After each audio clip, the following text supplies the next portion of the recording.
Halo.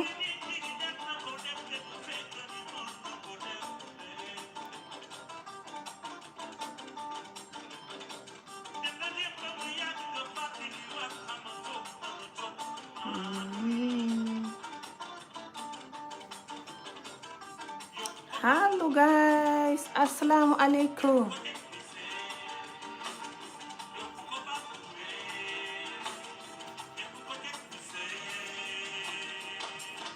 Hello everyone. I miss you guys. Hello.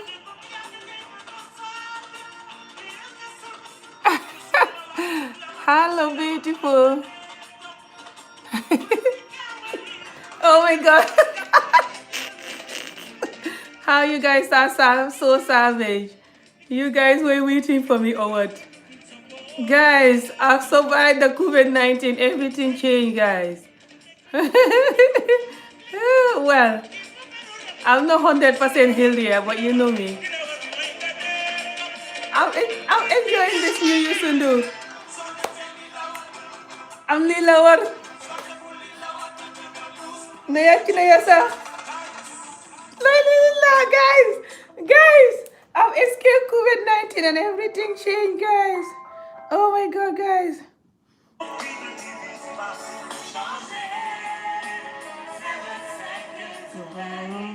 Wait, I'm trying to find this best song of the year. No, not that one. Guys, how are you guys doing? Guys, there's this Youssou N'Dour song that I'm looking for.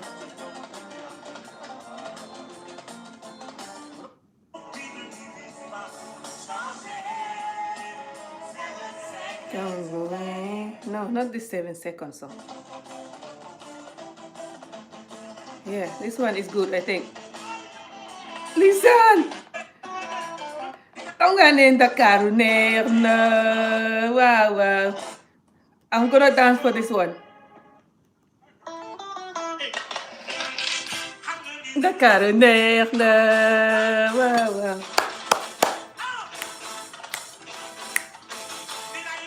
Dakaru. I want to dance this one, guys. Wow, wow. I'll do it attire. Guys, let me see if I can dance this one. But I'm charging. Bro. Wow, wow. It's not good. You guys can't see me when I'm dancing. Let me see if I can put it here. Wow, wow. The lighting though. Oh, there.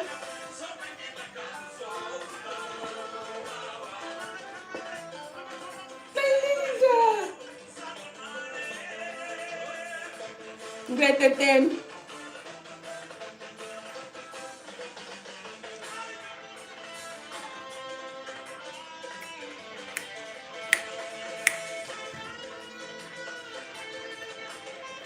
Guys, let me dance first.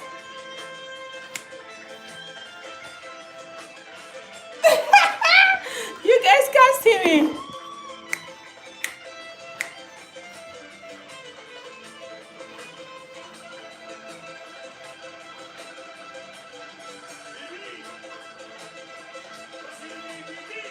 The new Youssou N'Dour.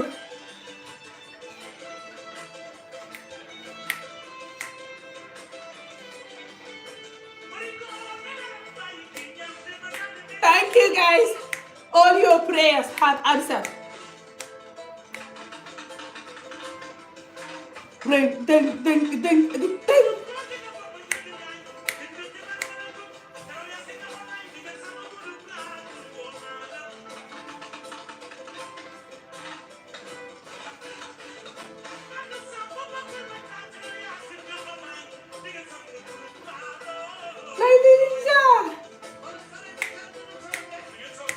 Ding, ding, ding, ding, ding, ding.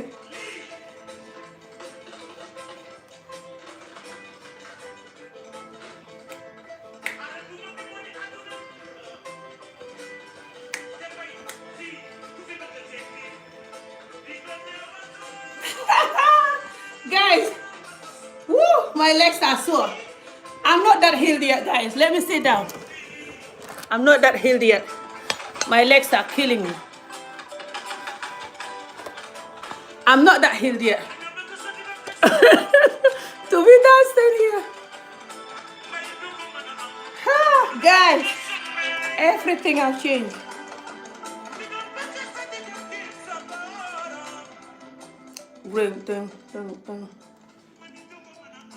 Let me see. You guys can ask me any question you want.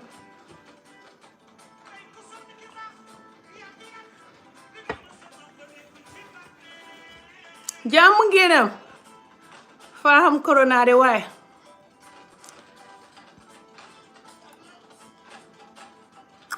Thank you, sis.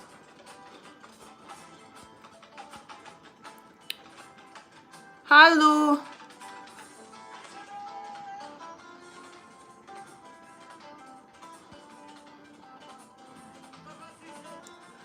Ami Angel had an idea on how to sell, how to raise money. I will email you. Oh, for the project. That's good. Right now the project is waiting. There's some children that it's about 10 new children. It's even more than that, but I told my niece to just hold on right now because I don't even have the amount of fun.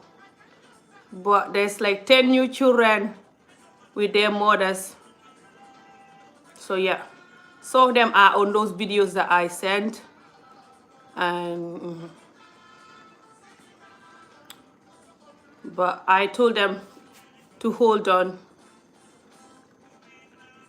So hopefully next week, this week coming, like from Monday, hopefully I'll start working on how to put them to school. I have plans on how to help their mothers too, but right now I don't have all that money. The organization is still new. Some people are donating. I appreciate you guys. A lot of people still don't have money or just don't want to donate or not sure. I don't blame you guys, to be honest. A lot of people lie about stuff now. So you can't just put your money like that. I'm still not well, guys. I'm coughing still. Coronavirus. Oh my God, guys. And guys, how I found out about the coronavirus. Everything is just insane, and it's so hard for me to even know my results because it's just complicated. But if you guys want to know anything, let me know. I'll tell you. But yeah, I feel like the UK government, they're not doing much. Oh my God. When I'm talking, that's when I normally cough. But since yesterday it's kind of like down, I can talk without coughing since yesterday. But when it was really bad, I cannot talk without coughing. But I was still randomly coughing, but hardly ever. Ginger, yeah, definitely. You can put the ginger in the attire. You know, I'm a joke. Even when I'm dying, I'm doing video, coughing in my video like nothing happened. Oh my God, guys. This coronavirus. And they're not even bothered at all. They couldn't like tell me that I have the virus or not. I still have a headache, but my headache is completely gone. Almost. But this headache of the virus is a nightmare. Hello.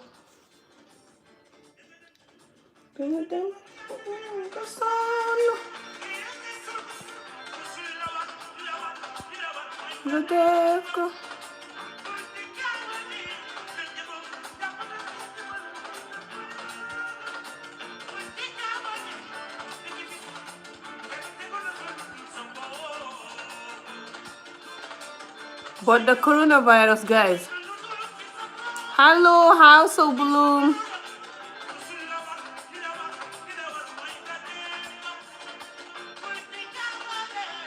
Oh, thank you. So definitely la wadanga nan mood na ya chesa. The best song.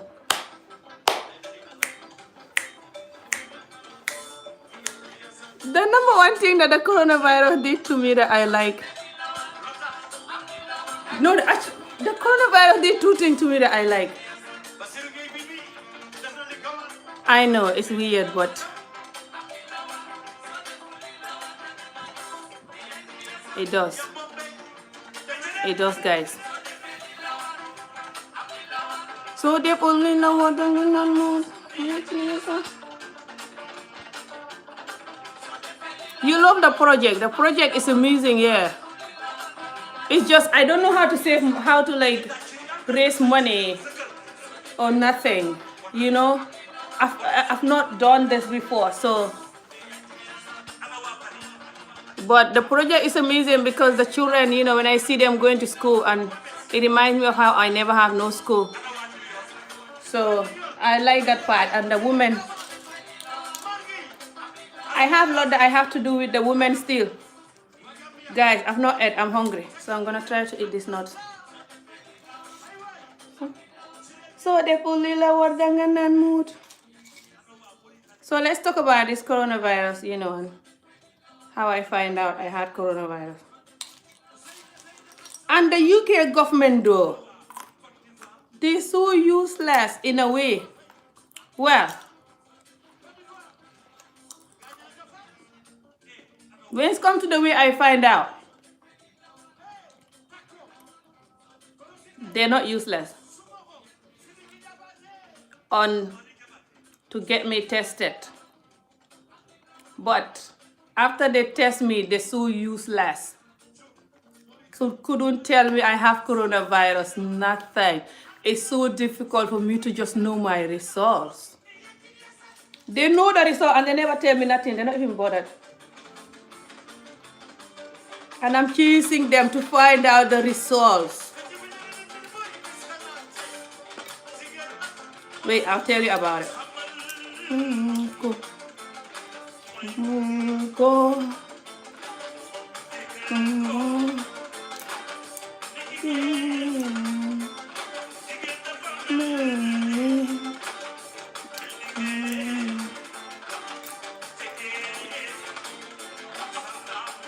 I'm hungry, guys. I've not eaten.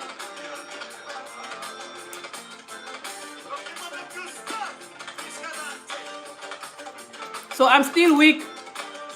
Weak as hell.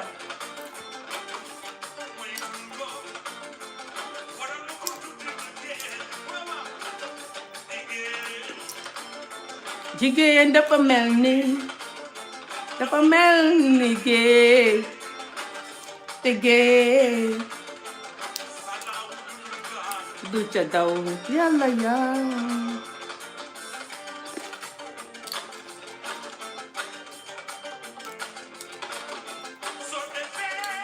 lii la war am lii la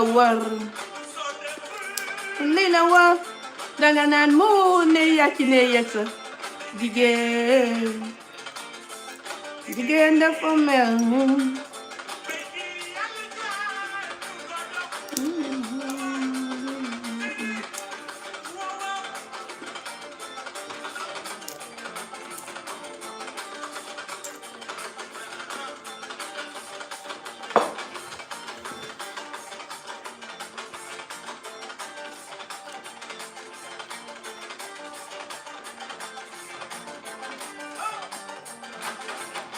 all right, to raise money and Q&A where everyone can.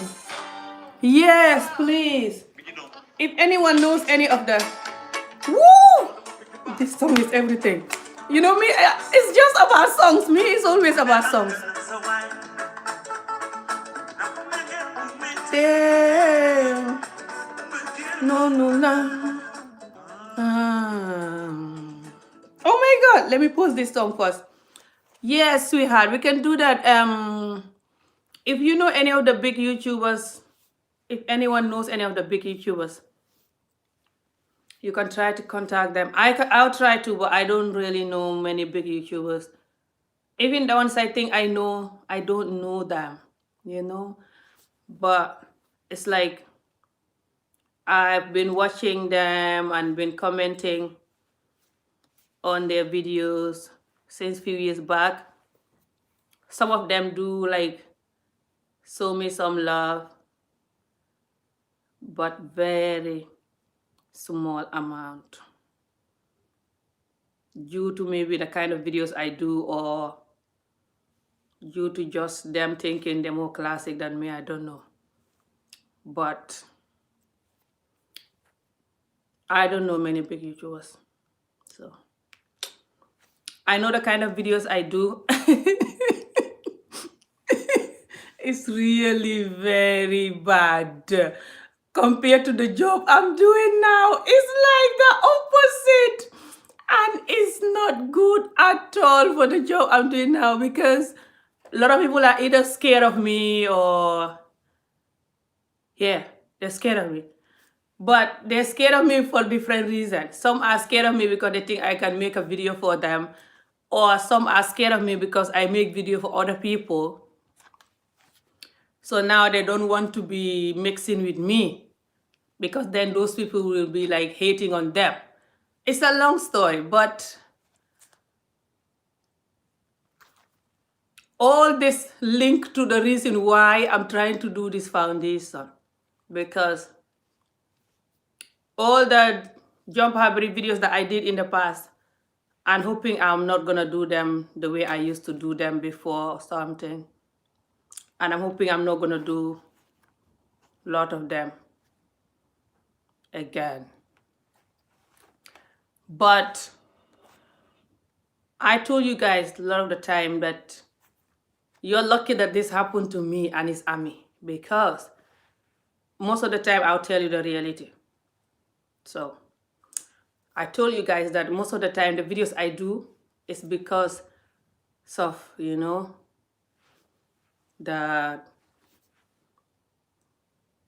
cost of the foundation. I don't want to say it. I'm trying to not see these things often now, but I'm gonna be so bad at not saying the word child marriage and stuff. Come on, coronavirus. So I'm trying to not use that word often now, but because I did a lot of healing, or whatever you call it, crossing. I tried to cross this giant,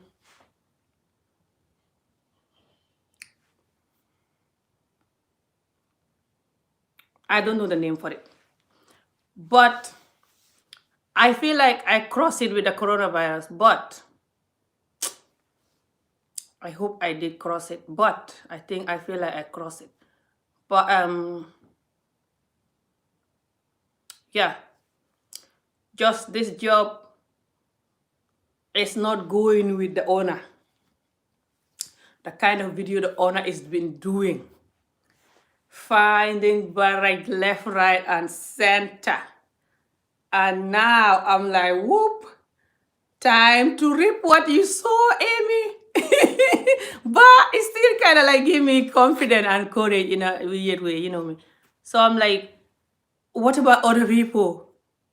You still have to think of other people, because we all know the reason behind certain jump hybrid videos. It's the jump hybrid trauma, or whatever you want to call it. So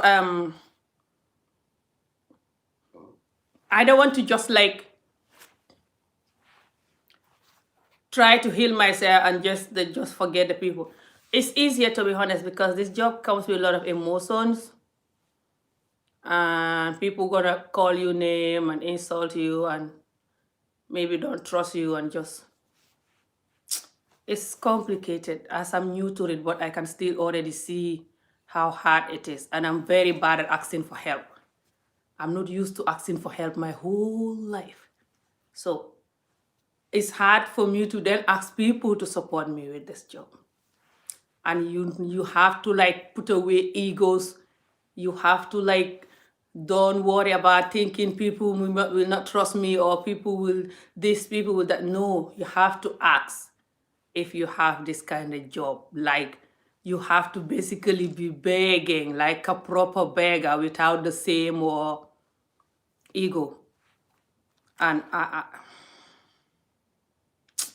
although I talk a lot, I'm very bad at begging, like begging. Growing up, I used to beg in the market, and me and my older sister, we used to beg, people give you little onions and stuff, and you go and give your mom, and then you guys can cook. But I've never done that like too much, like many years. So it's not what I grew up doing or used to. Okay? So that is one bad thing, that I don't know how to ask for help.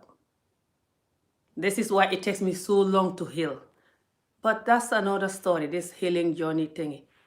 The corona did a lot with the healing journey, by the way. I was like, oh my God.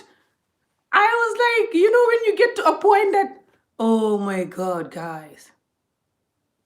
The corona. Anyway, let's just listen to this song. I don't want to talk a lot because my head is going to be sore. I've not drank painkiller.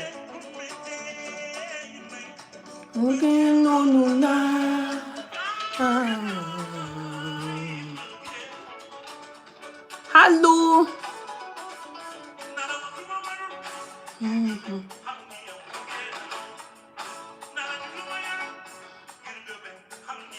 Yeah, it's very good to ask sometimes with the right people and with the right stuff you're asking, but it's something I have to learn from zero, guys.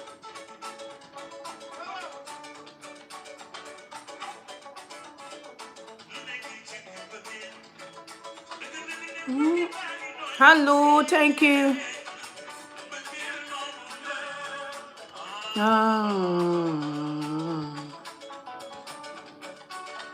So yeah, Mr. Uganda, you should contact me on Instagram and we can arrange that. Because these children, I cannot do it alone. Like I said, there's 10 children already.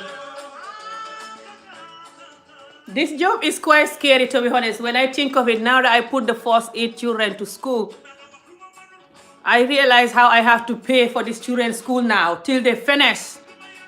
And it's a private school, yeah. Because in Gambia, they have really bad government schools, especially Tangier. Like, a lot of the people that go into the government school there, they can't even spell their name. Like, it's really bad. So I didn't want to put them there. I put them in the private school there. It's not like the most expensive private school at all, but it's private school. So their parents are very, very happy. And I want to keep putting them there, the ones that I'm able to help. So I realize how much I have to just be paying for the rest of these children's life or what, as long as I'm alive. And you have to buy like books and school shoes, school uniform, school bag. And like, it's just so many things to do, and the children are so cute. And this thing is, now I'm like, I salute people that have foundation, because everything is so new. I guess depend on the kind of foundation you're doing, I guess. What am I talking about? But for someone like mine, oh my God, I never realized how big this was. Now I'm like, what? So it's not like you just put the children to school and you're done. No, you're gonna be like their parents. Yeah, what you gonna do? You cannot just tell them that I don't have money, and the parents, they're gonna be like, oh, get out then. I never have money to put you to school. It was Amy. I would not want that. And this is so hard because in Africa, once they know you're helping them, you are dead. Even when they have money, they'll tell you they don't have money. They will never want to assess you with the help. Hey, it's so annoying. They do that to you even if you are the same family member with them. You start paying their child's school. Even if they win the lottery, they will tell you they cannot have bread, they cannot have nothing. You have to continue paying.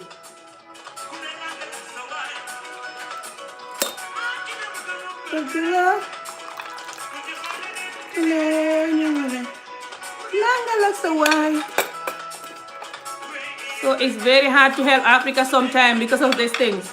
They're so greedy. And they don't even care. And it's so annoying. But when you see the children, they're so innocent and cute.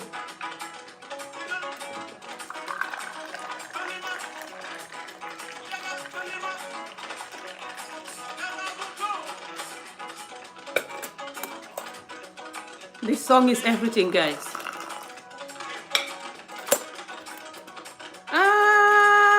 Kila bagama ko. Budi kola nendilen yemale. Kunelanga laksawai. Kunelanga laksawai.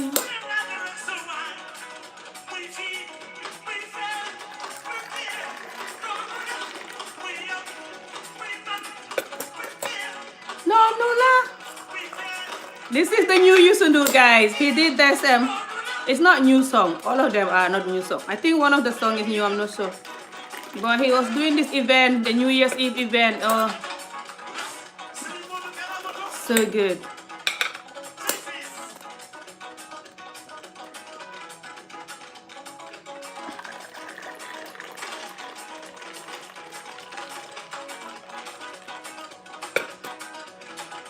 Yeah, guys. This project is a bit scary, but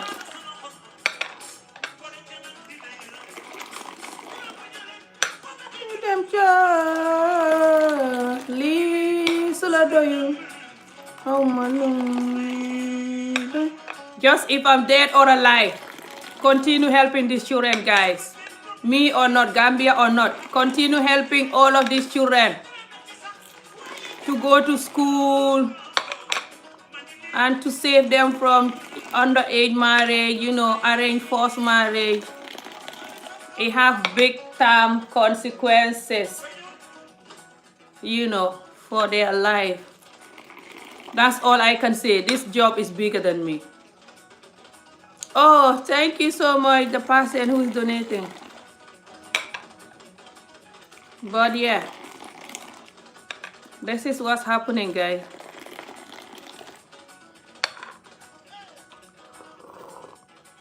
So my children had the coronavirus, but their coronavirus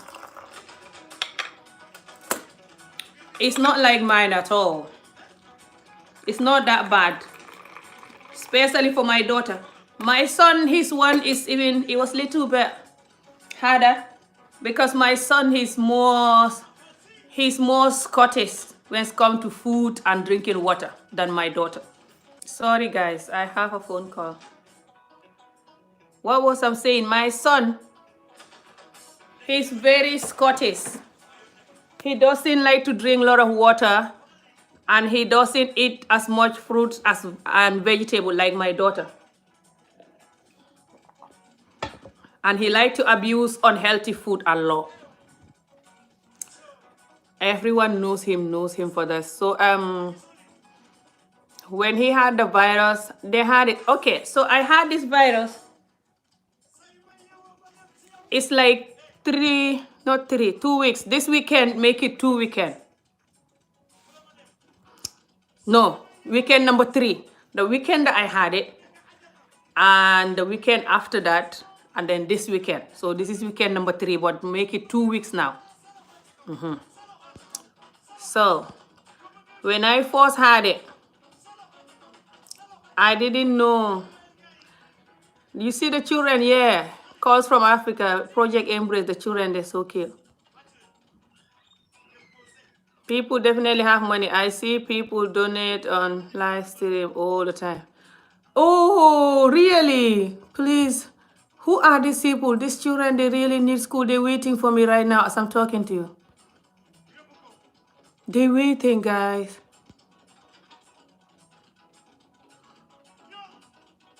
Oh, thank you, sis. Thank you. It's not easy to be genuine in our society. It's not like I'm the best genuine person, but as I grow older, I get better, of course. But I have this genuine thing in me from a young age that maybe this thing they did to me or whatever you call it. But I've said lies before and do the wrong thing before, But I'm on a healing journey or whatever you call it. Just last year that passed didn't help at all. It ruined the whole journey for me. Like we all know that year anyway, which is still existing, but I was getting to a point of my life where I was nearly crossing. But I feel like I've crossed now. I hope I've crossed anyway. Cross this nightmare. I don't know the name for it. Of life and life experience. So, but I think it's hard. It was harder for me to cross it all these years because I don't know how to look for help, and I have this character. I am a bubbly person in general, okay? But this childhood thing it did to me also to just like, I don't want to call it bubbly, but it's like I learned how to cope so bad that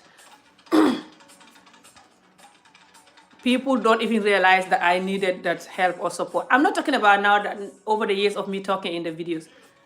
Everyone then know I need the help or support most of the time, especially when I'm finding break in my videos. But still then, because I watch my videos. Watching my videos help me, by the way, guys. And sometimes I watch my videos, try to visualize I was somebody else watching my own video. I'm like, Amy, no wonder why it's hard for no one to help you, because you seem so perfect one minute and the next minute you're finding break.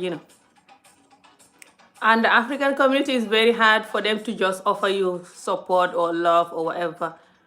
Especially when you're finding break. Woo! Most of the time they don't care, they're like, you think only you know how to find a barrage. Everyone knows how to find a barrage. Hello. So then it's very hard, But this is beyond me, like I said.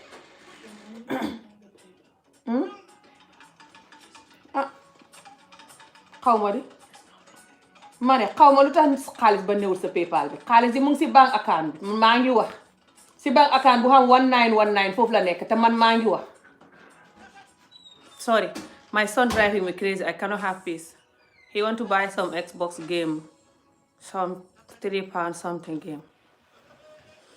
So what was I saying? It's also very hard, when you have to raise children on your own and you have this job, but I traumatized, whatever you call it. So it's just very difficult. But I still thank God, because I could have been just trying to look for the easy way, the drug and alcohol way. I don't want to call it easy way, actually. It seems easy, but it's hard. This way I'm dealing with it is harder even. So no win-win, no hard feeling to anyone who is using drug, alcohol, whatever. Doesn't matter, you have traumatized or whatever. But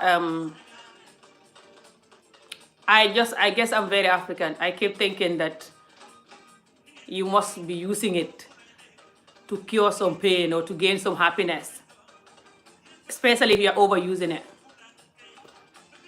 But I guess some people just find themselves addicted. That's another story. I'll do a whole video for that. Using something to cure your pain. This doesn't have to be just alcohol and drug or whatever. It could be anything else. But yeah. When I think about this new project, I have a lot of plans for the mothers, but it's gonna be very hard to help the mothers the way I want to help them, but I think I can do it. Because as I help myself over the years, it's very hard and it have big consequences. Woo! Guys, sometimes I'm still like, how I'm still alive, I don't even know. But it's not like I'm bragging about myself or whatever, but I feel like to help the mothers, it's easy to put when you have the money, you put the children to school and stuff. But to help the mothers, you have to help them here. Because what this thing does to you is that it makes you hopeless and it makes you like don't have confidence and don't have hope in life and humanity in general. So then when especially some of them that, like those ones you see in the video that are still in the abusive marriage and stuff. Oh my God, guys, my phone, let me charge it. So then they need psychological help, but it's very hard because Africa, if anything, if you have to help Africa's psychological help, I feel sorry for you. It's very hard to give African person, especially the ones in Africa, some psychological help. Not all though, so don't give up. But lot of them, because they learn, because we learn how to survive with the pain, so much that our brain block. Our brain doesn't open up for anything else apart from learning how to cope with this pain. And it could be you cope with it by getting angry or just sit there drinking your attire and eating and laughing or whatever, but it's gonna be very hard to open to the new world, like this new world that my brain unlocked, this place that I am. It's gonna be very hard for them to get there.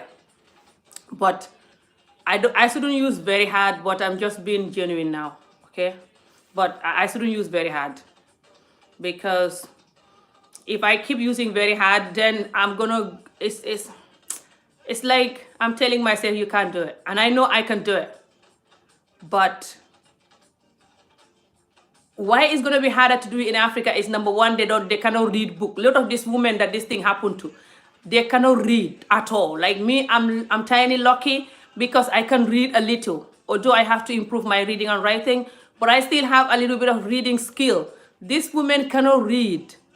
And a lot of them don't have internet, so they cannot listen to any video, for example, that I'm trying to tell them, or trying to like mentor them, or whatever you call it, trying to like be their therapy or whatever you call it, like to tell them how I'm healing how I heal myself, how I'm still healing myself. But it's not like I don't want like Corona to happen to them before they will wake up. For me, this Corona did a lot of waking up for me. But that's another story. But even before the Corona, I've been working on it. I told you guys this for so long, yeah. For some of you know. Some of you that have been watching me for years. But it just never really arrived. I've never arrived in this place where Corona put me. So it shouldn't have to take Corona for me to arrive here. But I think for me, it takes this long because I'm on my own, and also just, I'm like this woman, You just know what you know, which is to learn how to survive through this pain. Your everyday life is all that matters. As long as you eat and you wake up and you go to bed again, it's all that matter. You learn that so much that then it's hard for you to unlock something else. But I hope in the future, I will not want to just, for example, if I win the lottery now, I should start buying lottery now, yeah. Subhanallah, but it's haram. Because I really need money for this woman, yeah. I have so many ideas on how to help them. But even if I have money now, for example, I just magically win the lottery or something, I can still give them some money, but I will not just hand them over all the money, because they will still not use it any good, and they will not still cure their pain. People like my older sister who will tell you, I will never experience happiness. There's no money, no comfortable life in this world that will make me experience real happiness, because of her abusive child, underage abused child marriage husband she had it really bad compared to me, because of one of my husband then was abusive, but I was young. I was like 16, and he wasn't that bad strangling me. But he used to hit me, with a belt or whatever. My cousin, this particular one that I told you guys before. But for her, she was only like 13, and this man used to strangle her, and she still have the mark from this man on her neck. And this man used to have really long fingers, really long nails, sharp, long nails. So a lot of these women, and those women that you hear in the video saying how the men beating them still, and stuff, they feel they're in this place in life, yeah? No money will give them happiness. Even if you pick them from there now, you just bring them to the most beautiful house in UK or America or anywhere. Give them driver, give them anything they want, just anything they want, they just click and you bring it like heaven. They will still not be happy. They can fake the happiness, but inside, they still cannot. There's something they have to unlock and reach some level of healing. And as I go through it over the years, try to figure out and try to heal myself in so many different ways. Finally, I find out that I get it. I cross. But to get them cross, that's what I don't know how to go about it yet now. So I'm focusing now on trying to think. I hope it's not gonna take me as long as it takes me to find out how to get them cross. Because this is beyond just believing God. Move on. Come on. You're still alive. Some people are dead. Why are you still bothered? Come on, look at your children. Believe in God. Some women dead. This is beyond that. And our community don't know that. Our community think this is about, why are you still angry? Why are you still feeling pain? Like me, people like my mom and that, they think that I shouldn't have pain at all because, I'm alive, I'm beautiful, I'm in UK, I have children who are beautiful, healthy, intelligent children. Why am I still finding barrage they don't know? They couldn't know all these years. Thinking some people take me to juju and everything. I'm like, there's no juju. Is this jumper very trauma? Is the juju or what? But it's crazy. Because the community is so used to learning how to cope with the pain that is unreal. So now to even talk about these things I'm talking about, they think you're crazy. Just to even talk about it, not to mention jump her body healing.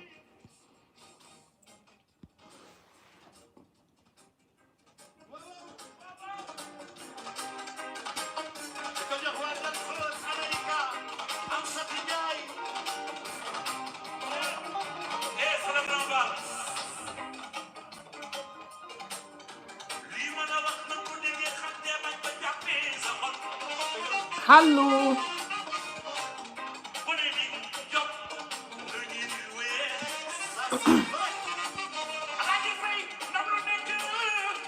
Thank you. Sila Muhammad Sallallahu Alaihi Wasallam. I humbly ask all the viewers to set aside £5 all the end of the month for donation if we all contribute this. Yes, that alone is amazing because we can put some children to school every month, Mr. Uganda. But it's complicated because you can either donate to Cause from Africa or you can donate to me, but you have to donate through either Cash App or something because YouTube will take off the 30%. Any money they take off can stop one child from going to school. That child have to wait.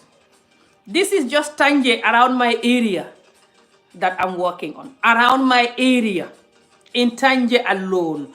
Not to mention the whole of Tanje, not to mention the other areas of Gambia. Okay, guys? And in Senegal, it's even worse.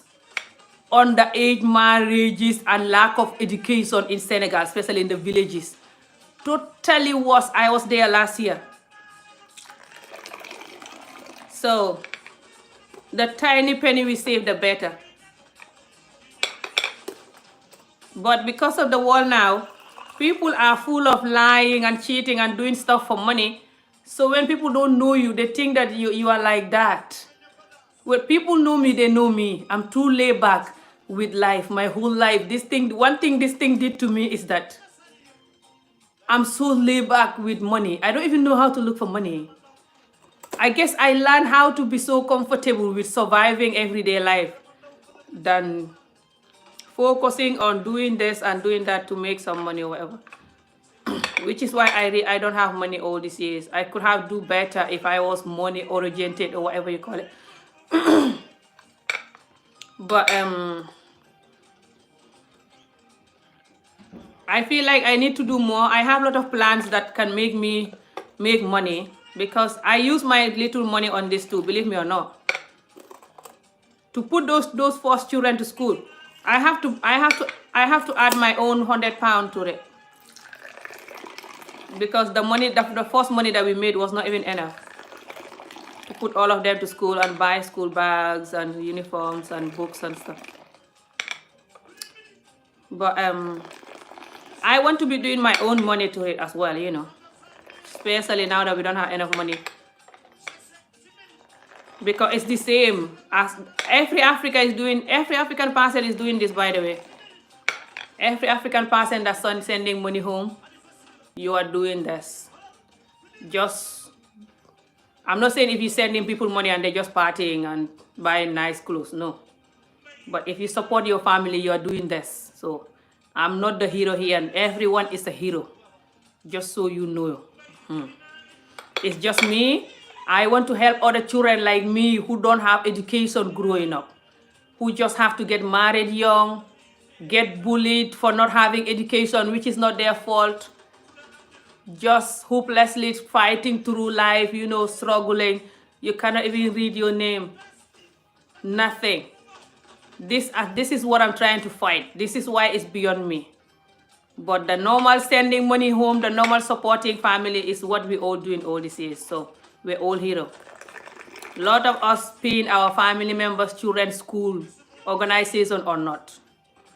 So don't worry. If you don't have money, you don't have to be stressed about it or nothing. No. In fact, I don't want to be talking about this all the time because, like I said earlier on, I don't want people to think that, oh, you know, I'm just talking about help all the time and stuff. It's complicated, you know, because I like talking to people and like giving tips about life and stuff. So I don't want my whole channel now become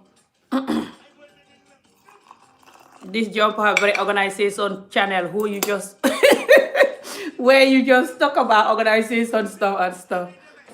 But a lot of you know that this job is beyond just organization or whatever you call it, you know. This job includes healing and really raw truth about my whole life journey. So it's not just about job organization, no. But yeah, this woman, I worry about them, but I don't like to worry too much about them. I just try to focus on the children right now. And then because I started this and then I had the corona, after I meet these new women, I then have the corona. So I didn't want to think of them too much. I was focusing on my healing and my healing mentally and because I feel like this corona time was my time. It still is. I'm still in this corona time. What am I talking about? I'm not 100% healthy. I wanted to use it to just cross. Because I feel like I was stuck in this mud. I was stuck in this. I don't want to call it. It's not a river. But it's like this unknown mud around me, you know, my whole life. That is sometimes you cannot feel it. Sometimes it's so heavy to even move your leg, you know. So but the corona get me to the stage of fear hopelessness.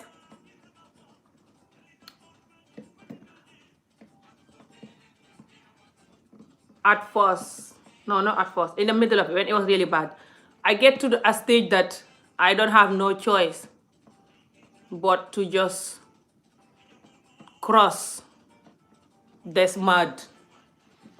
Honestly, it's like this mud doesn't even exist anymore. And I say this, like, it's not, I know some of you will be like, oh, Amy, what are you talking about? But you will see, inshallah, if I'm still alive. But there was hardly any day that I don't feel this mud my whole life. So if I tell you this mud is dry or where is the mud, believe me. It's like a miracle, but it's very weird because it shouldn't take me corona to cross this mud or whatever. But I hope I cross it. It's still new. So I feel like I cross it for days now. But we'll see. I'll tell you guys, you know me. You will know if I cross it or not anyway. Because, you know, I'm always on my videos and how I feel is how I come here. You know me. So I wish I can pretend, you know. But it's very bad. So yeah, guys, just this corona. If you guys want to ask me any question about the corona, I totally understand struggling to find happiness even when materialistic. It looks like I should be happy. Yeah. The struggle to find happiness is real, but it's actually very easy. Once you cross it, once you cross. Hello, we will cross together. Oh, my brother. Thank you. How are you all? How is my wife and children? Thank you, Mr. Uganda. So, Mr. Uganda, I hope I'm gonna just focus more on like we can do our chilling video and like motivational video. I love motivational video, okay? Video or not. I love motivating people since oh my god, burning myself. I love motivating people since in Africa before I even travel. I'm like that's like when I know you, I can just like when you're going through anything, I can just like or when you're hopeless, I can just like advise you. But then I couldn't help myself the way I was supposed to help myself, okay? And that's another story. That's another whole video for that. But yeah, I love doing things like that. But it's very hard for me to do it fully in my videos all these years. My followers, they're confused. They don't know if they should love me or they should just find a barrier and leave me alone. Some of them really do find a barrier and leave me alone, and some of them just be like, what can we do with Amy? Let's just leave her. So they're like, whatever. Like whenever they see my video, they're like, what is Amy saying today? She's finding break or she's normal today? That kind of thing. So I can see that's how some of them were with me because they just don't know what to do. But yeah, this childhood trauma or childhood growing up with no education and forced arranged marriages is very bad. And a lot of the people in the community just don't want me to talk about it a lot. They're like, why is he always talking about it? I'm going crazy. But it's not like I enjoy talking about it. I get embarrassed, to be honest. I do. So, and like I said in the other videos, these things have consequences. Either you talk about it or not. Because never mind even, you know, like the Jump Power Brave viewers, some of the Jump Power Brave viewers who just like, they contribute nothing to your life and stuff. But I'm talking about when you are single, like someone like me, and you have some men who are scared of you or something because you're talking about your past. So they think that you're going to talk about their past, their relationship with you in the future.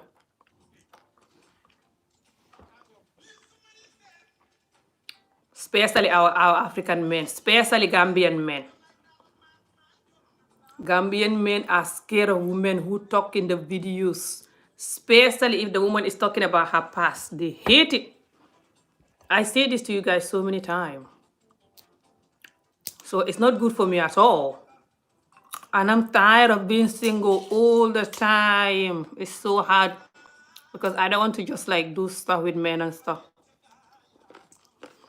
I feel like when I was young, these men were just accessing me and access me and they don't even deserve me. And now I'm an adult. I want to continue doing that. That's not good. So I have to then like keep myself to myself, and it's very hard. I miss the thing so much sometimes. Yeah, subhanallah, I know. Then find a bridge again. So it's not good that I'm talking about this jumper break pass of mine, but what can I do? I feel like I'm not talking just for me. I'm talking for all these other women, who a lot of these women abroad here, they've been through child marriage. It's not just those ones you see in the video under the mango tree. No. A lot of our women here, Senegal and Gambia women, they've been through it. Here, they're sitting abroad watching me all the time, don't even understand how I'm talking about it. And telling me that they're healing when they hear me talking, that's healing them. Please, if you're watching this, come and join me. We do this talking and help this woman. Come and walk with me. It is the way it is because everyone is embarrassed to talk about it. There's nothing wrong with it. You've done nothing. You're just talking about this thing that happened to you and it's not supposed to happen to any child. And you don't want these children to go through it. Nothing else.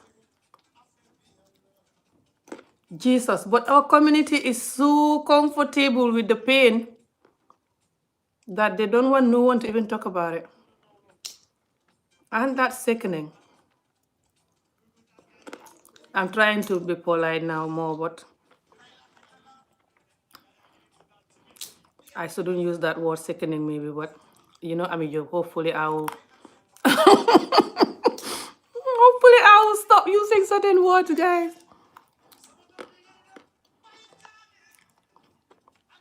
Please. Please, peace and blessing, sister. Praying for your recovery. Thank you. I am 13 and I still don't understand girls. They said they hate me, but they call me all the time, follow me every time I turn around. Here they're talking, stalking me. So why do they say they hate me? If they hate you, you should be very lucky. 13-year-old boy, I'm guessing you're a man. You have to be very careful with women, especially when you're young. Because some women don't know what love is. I never even know what love is. It's not long ago, just about 2 years back, when I really know what love is to me. I know we all think love differently and stuff, but when you're young, especially, nowadays, a lot of the young teenage girls, they're not been child married, but sadly they child marry themselves.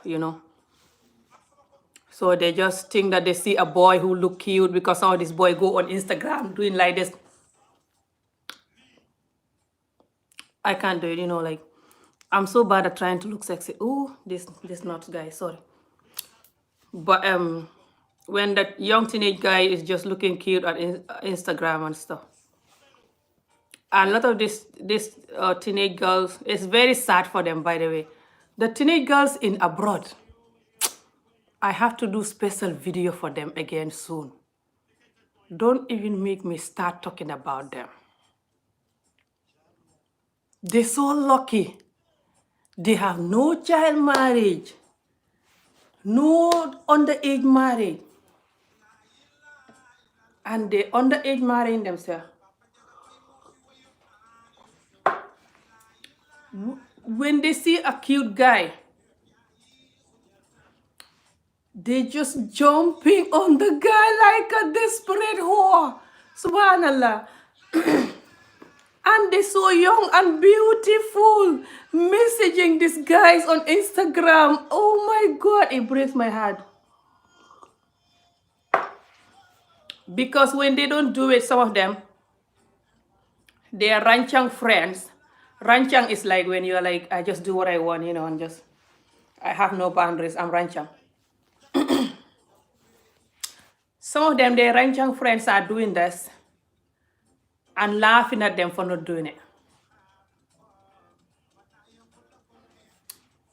Instead of laughing at them for doing it, no, they're laughing at them for not doing it. So the things that they should be doing, which is to focus on their school, knowing that there's a lot of children like me in this world. I was young, when I see children with uniform, school uniform, I used to hide and cry. Questioning, I question Allah from a young age, by the way. I used to question Allah from a young age. Questioning Allah, why can't I have a school uniform, and instead I was giving away to get married this really wrinkled old man. So ugly and wrinkled and old and just so ugly. I hate him, and he have this strong voice. I used to pray when I go to bed, I don't wake up. There were so many times I walk near the road, saying that you see those truck of sun, those big truck of sun in Gambia that selling the sun to people to build house. I used to say that I'm gonna go near the road. When they're coming fast, I'll just go in front of them so they can kill me. But I was scared. I tried a couple of times, but whenever I see them, I'm like, Subhanallah, I was young. But these children here abroad, hey, they send these children abroad. They send these children abroad. They send you guys abroad.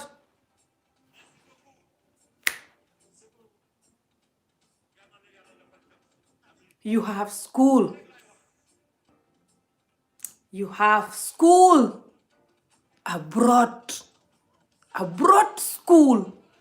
You can be anybody you want in this world when you grow up. You choose to suffer. You choose to fail your exams. You choose to ranchang yourself. Give yourself to men to chakat you. Hey!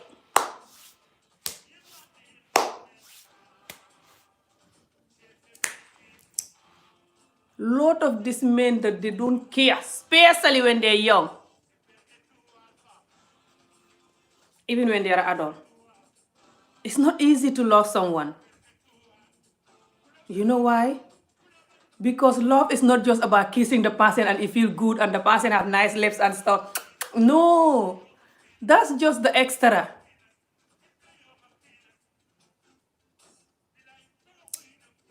To love someone, you have to love life itself. I say this so many times whenever I talk about love deeply over the years.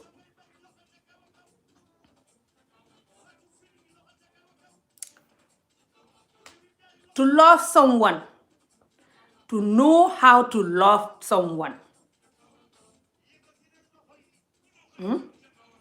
It's beyond the person look good and you kiss them and the electric good and it feels good and you do whatever. No. That is the electric, whatever I call it, electrics. This electric thing between you two. You can have that with someone you like, and then you call it love, whatever. But it's the person. Did the person know how to love someone? Do you know how to love someone yourself? How do you even love someone? Now, if you're watching this and you're a teenager, don't even say, oh, or you're just like a young adult, or you're like a hopeless adult like Ami Job, the way I used to think. I never think like that, to be honest. But I was dapping to that and I quickly run back. I'm too African for that. When I was thinking I should give up love and just drink wine and enjoy life, yeah, I was like, who cares? Have fun with men, whatever. I couldn't do it at all. Too African. I don't know how to have fun with a man and then separate my feelings with the whatever. Like I'm some half robot human. So when I like someone, I just like them and I just want to keep them, So then it didn't work. I have to quickly go back to myself. But some women train themselves to do that. You want that? You want that kind of life? Ha! Listen to me if you're watching this video and you're a teenage, especially young girl. Lot of these adults you see with their bottle of wine or just enjoying, they like village woman Ami Job, people like Ami Job who don't understand life, just looking for love all the time and going crazy. Why can't you just enjoy life? Lot of them are not enjoying that.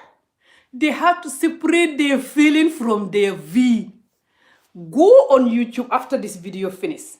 Typing 83-year-old on Tinder. Listening to this hopeless 83-year-old woman, I shouldn't judge her. I'm too judge her, but I'm too used to judging. Subhanallah. She's not hopeless, whatever she is. I hope she's still alive. This is last year when I watched her. Over a year ago. This woman was on interview, motivating women to do that. Motivating women to separate their feeling from their vagina so they can just have sex and enjoy. I'm like, how are you going to enjoy the sex when your vagina is separated from your feelings? Subhanallah. This world is so funny. So, when you're used to throwing yourself on this man as a young girl,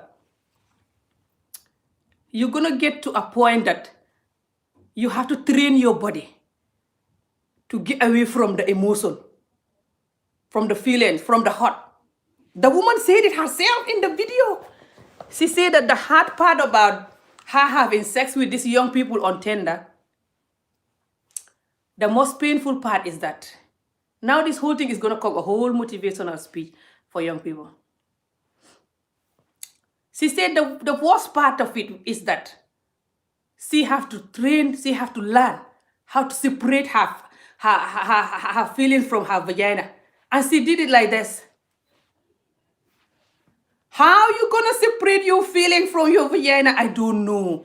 They're together. It's so sensitive when you touch it. You already like, subhanallah, you know me, I cannot stop being a comedian. It's a nightmare. How you gonna, did anyone know how to do that? I hope none of you know how to do that. Not that I want to know how to do it. I'm just like, wake up, Amy, you're sleeping, wake up. How do you do this? I don't want to know how to do it, so don't even bother. But it's ridiculous. So okay, for people who practice themselves, and this is not just from the woman. I hear this before I even hear it from this hopeless old woman. Somebody said that to me long time ago. When I was trying to learn to learn how to lay my hair down and relax and enjoy life, drink wine or go out or have fun with men, whatever you call it.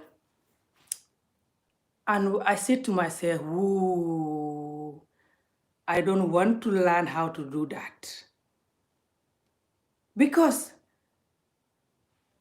I know how to do that. I don't have to learn that. Okay? I know how to do that from the child marriages that I've been through. I did that, a couple of times. where I just have to pretend like I'm dead and I'm in heaven or what. Thinking about all the apples in heaven when the man is doing his whatever. But now that you're an adult, you're gonna continue thinking you are in heaven or wherever the hell you're gonna visualize yourself when these men are doing stuff to you. The amount of drug and alcohol that will send me to that place, I don't want to do that.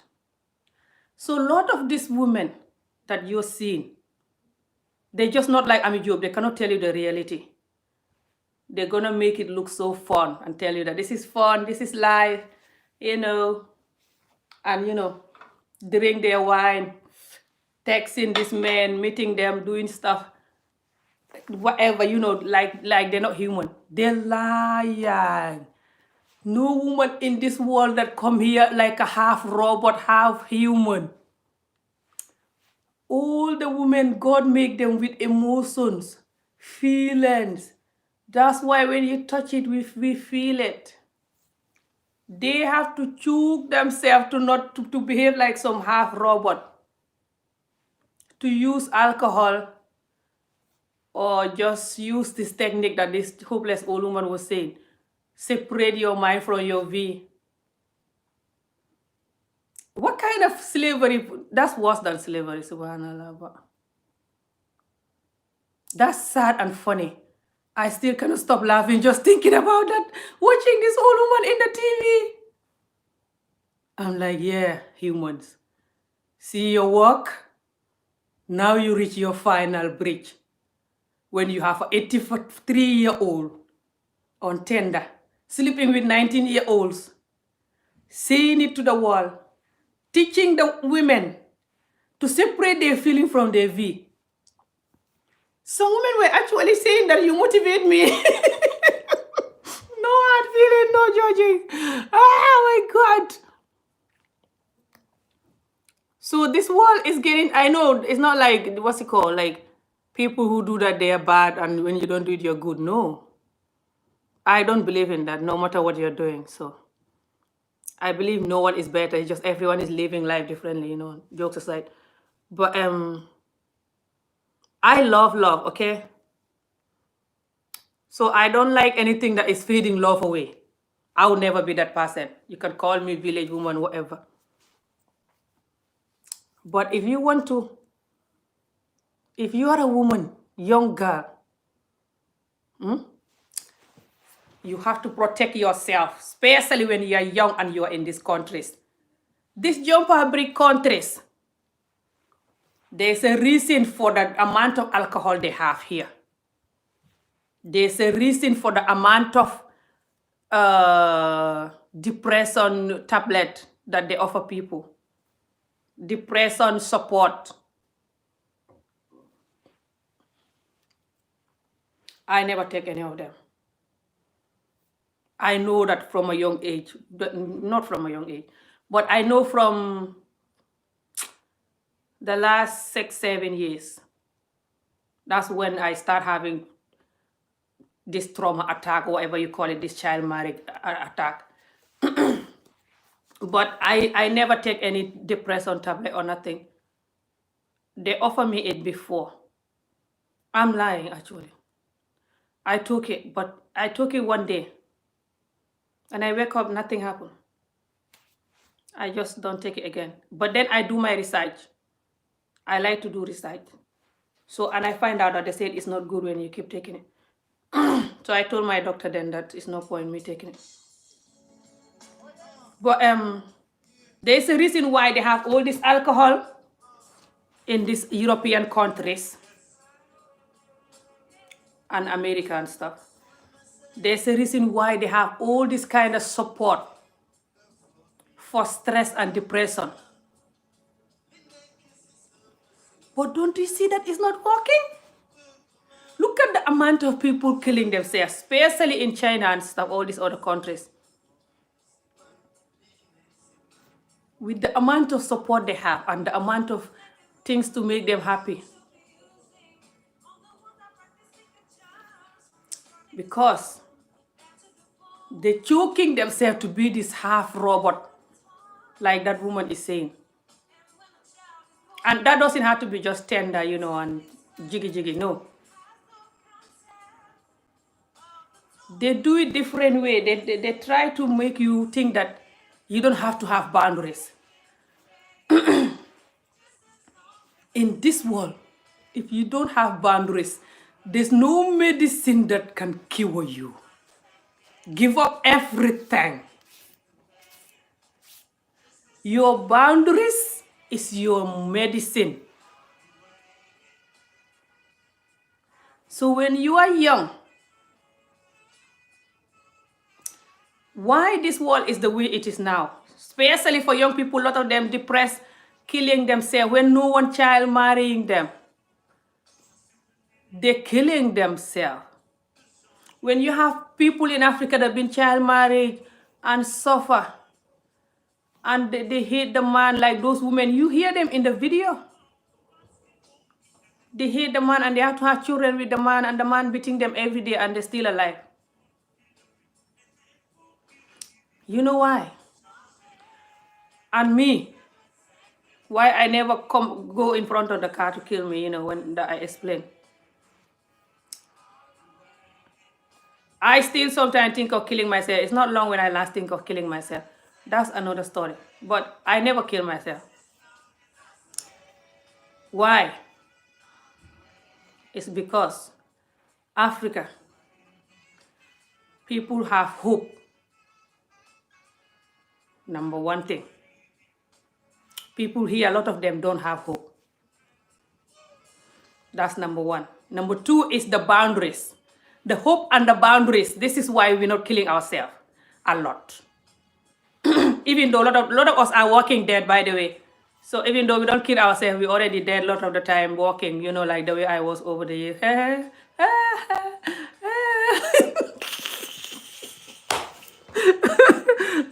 I said this video was not gonna be long. But because a lot of us are in so much pain that it's like we're dead but walking around.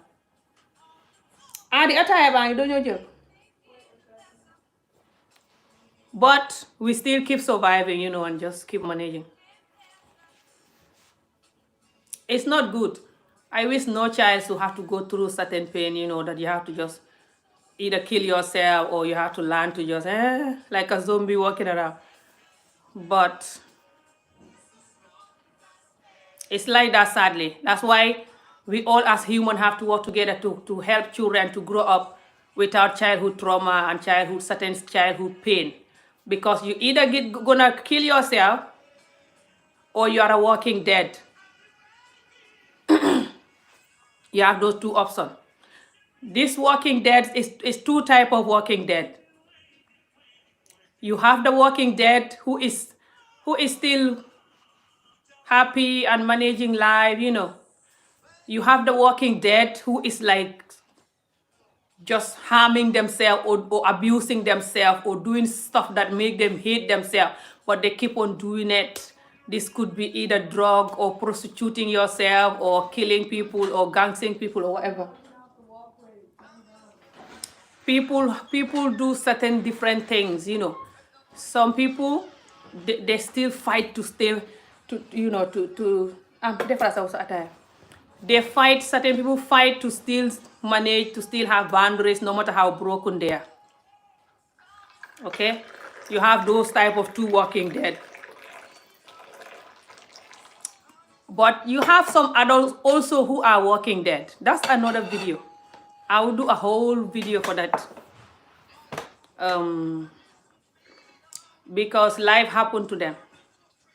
But this video is just for children and especially teenagers. Let's think. When you mess up your life as a young girl, you know how people like me and people like those women you see in the video, people like my older sister who said that she will never experience happiness no matter what in this world, that she believes she will never experience happiness. I believe she will experience it. I have a lot of work to do with her. But it's hard because Like I explained earlier on, I know how to help these women, but it's not something that you just jump and help them. No. It takes a lot of explanation and stuff, And it's hard to do that because they're there and I'm here. I don't know, but we'll see. I'm planning things gradually. But you have women who have this permanent pain because they sexual abuse them or child marriage, forced marriage them or whatever. They just either they have parents who beat them too much, trouble them too much. So many pain happen to them growing up. So now they're gonna grow up as an adult, and they're gonna be two type of adult, two type of walking dead adult. The one that is too dead, which is the one that is doing bad things because they give up life. So now they're too used to pain that they don't want normal thing. So, and then they don't want what they're doing also. Some of them, a lot of the time, because us humans are not made for neglecting us and other humans. It's because of life experience that make us do it, but we normally don't enjoy it when we are doing it. Doesn't matter how criminal you are or whatever. So they either do that or they're gonna be this other walking dead adult who have a better coping skill. So they still have boundaries, that is guiding them through life, But inside they're dead, but they're still managing. But if it's something that someone did to them, they have that person to blame and just get angry, like what I was doing all these years. But if it's something that they did to themselves, because when they're young, they're not listening. They're just ranching, doing what they like, call it I'm young, when I grow up, I'll change or whatever. Then they have themselves to blame. It's two different healing. When you are healing something that you blame yourself, that's another video. When you are healing something that someone did to you, that's another video. Sometimes it's harder for some people to heal something that someone did to you. For some people, it's harder to heal something that you did to you. Either way, this kind of pain have long, big consequences. And if you're not lucky, you will never totally heal. Depend who you are and how you are healing and stuff. And how much you are ready to heal. So, don't create them by yourself. As a woman, when you leave men to have access to you, especially when you're young, you have chance of them raping you, abusing you, drugging you, so they can abuse you, or you just agreeing to whatever because you want to enjoy the fun. You just say yes to whatever, and after you recall everything, you recall the event, you're like, whoa, what was I doing? What was I thinking? And you start developing emotions, getting angry, feeling sad, feeling let down, and you start giving up life. You start thinking, well, I got nothing to lose. I'm already an idiot. I allowed this to happen to me. So let me just do something even worse so I don't think about this thing. So now you do like another bad event to cover this other bad event that you allow happen. And now you're like, whoop, where am I heading? Oh my God, I don't deserve this. Oh my God. And then you're like, next, I need to use something so I don't think about these bad events. And then I need another worse event even to cover these other bad events. You see, then you keep going gradually until you find yourself in this place. This place could be anything. You can find yourself being a prostitute. You can find yourself being a drug addict, junkie. You can find yourself anywhere. Now, especially as a woman, it's not that when people are prostitute, they're bad and I'm talking about prostitute because I think I'm better. No. We all have really bad life experience. child marriage, arranged marriage, marrying someone you don't love to get to Scotland, whatever. All this is kind of like prostitute because you're sleeping with someone who is not something that you sleep with somebody because you want the person and you're happy to enjoy, to do it. So don't worry about it, guys. Whoever you are watching this. But why it have big consequences to be a prostitute, especially a woman, is that women are made for love and care and protect. We're supposed to give that and take it back. We're not made to be like that hopeless 80-year-old that I'm explaining earlier on, saying that separate your V and your womanhood. No. If God knows that we can do that, then God was going to bring us half human, half robot or whatever.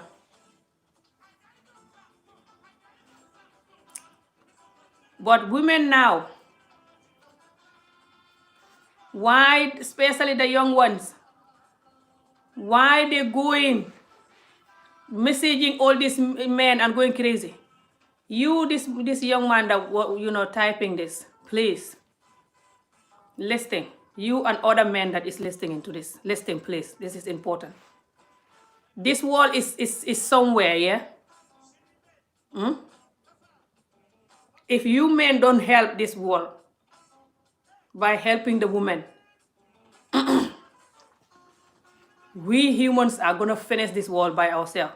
And we're going to finish it in a very painful way, by the way. It's not just like the Big Bang, whatever, and the life is finished. No, that will be even better. Because now, these girls, the young girls, why they are the way they are is from us, their parents. A lot of their parents don't believe in love anymore because they have a cheating man or just they have breakup relationship. Either it's from them or the man. So a lot of the women, us, we don't believe in love anymore. We either have a broken relationship that is finished or it's broken but we are there.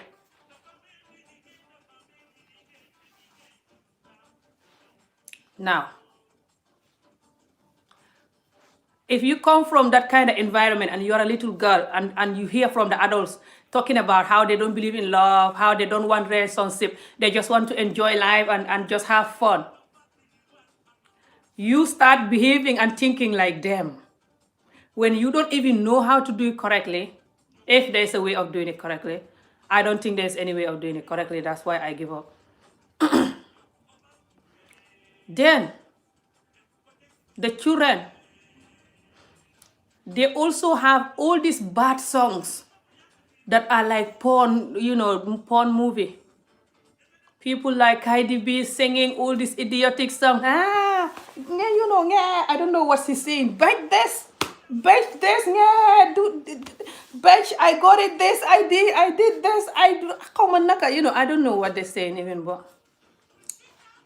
crazy. So now, the children have their friends at school who just go to party, go to boyfriend house, put in the picture on Instagram with the man, all this idiotic stuff. And why it's worse for the young girls is that this is important for me.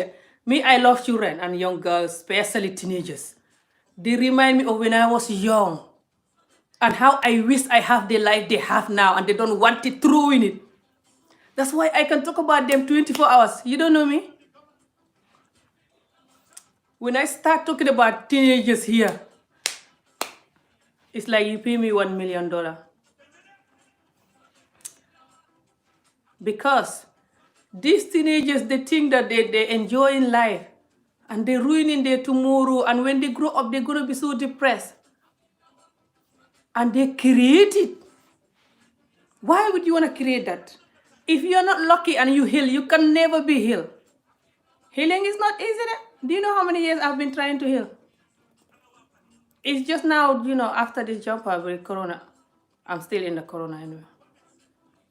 That I feel like I've crossed. I hope I've crossed, but so what happened is the teenagers, they especially I'll do a boys teenager video, motivational for teenager for boys soon. This one is for girls, but certain things the boys you can still learn, because I feel like the girls, even though we are lost, lot of us now are lost, even us the adults, not to mention the young girls. This is why they are more lost, because we're supposed to guide them. That is their role model. We are more lost. I feel like you guys, you the men, can still protect us. You can see how lost we are, instead of you just lost with us. And like, I like it that they are lost. Who cares? I like it that they are lost, and just enjoy it. No. These have big consequences. Because if you're just helping us that we are lost, you're like, I like this. Let's get lost in this, island, and just drink milk and just eat fruit. Good. But you're gonna finish eating. You want to get out of the island, there's no way, you cannot find a way out. Listen to why I'm saying this. Each and every woman, you break her heart, or you enjoy her, and just knowing that she's lost, or she doesn't know her worth, and you take advantage of that and just, do whatever and just leave her. You're making life harder for you in the future to find love, and for that person in the future to find love. I am so you're clever enough to know what I mean. I'll explain in case some of you don't know what I'm saying. Okay, you're gonna make that woman to develop. Doesn't matter what age she is. She's gonna learn how to not trust men. How to think that men are just users and that they lie. Now, if she have that mind, do you think it's gonna be easy for her to have love? Now wait, before you say that's nothing to do with me, it's not gonna affect me. When that woman have that mind, she's gonna talk about it with her friends. She's gonna transfer it to her friends and her children and all the other women around her. We talk about what we do, what we like. Just like me, I talk about child marriage a lot and talk about myself and what I believe in, It's like that with every other friend you have. That's what women do. You believe in love, you talk about love. Talk about it with your friends. Make them believe in love even if they don't. You don't believe in love, you make your friends not believe in love, even if they do. Lot of women believe in love. Their friends make them change their mind. They're like, I told you, Amy Job. What happened with that man you were talking to, Amy Job? You're like, that man found a bride. I wasn't happy with him because of the. I told you to learn how to have fun and enjoy life. Go and have sex and enjoy life. You're here looking to get married all the time. Why are you so crazy? Did I not tell you this? And you're gonna start thinking, this my friend is right. I'm tired trying to find love. It's not working. And that's not the truth. The truth is, love is very hard to have for some people. Some people, love is like buying a lottery ticket. You can buy now and you win, and I can be buying for the next 10 years and I will never win until one day I win. Because love, back to what I was saying earlier on, it's not how the person look at, no. It's if that person know how to love someone or not.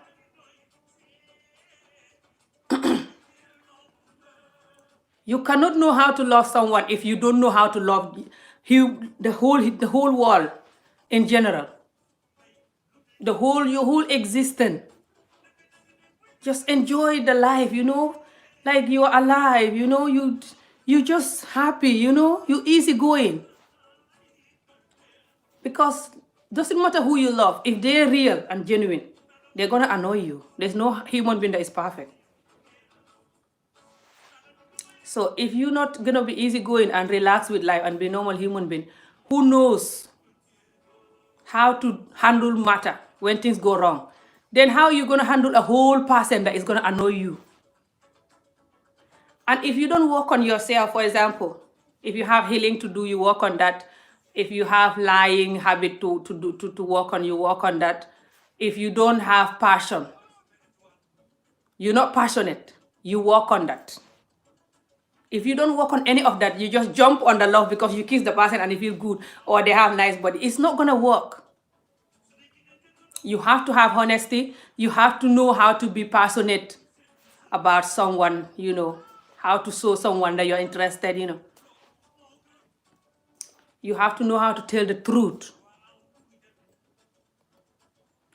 So, if you have all that yourself, you don't have it, you work on it, then it's up to God or your luck to meet the person who is like that.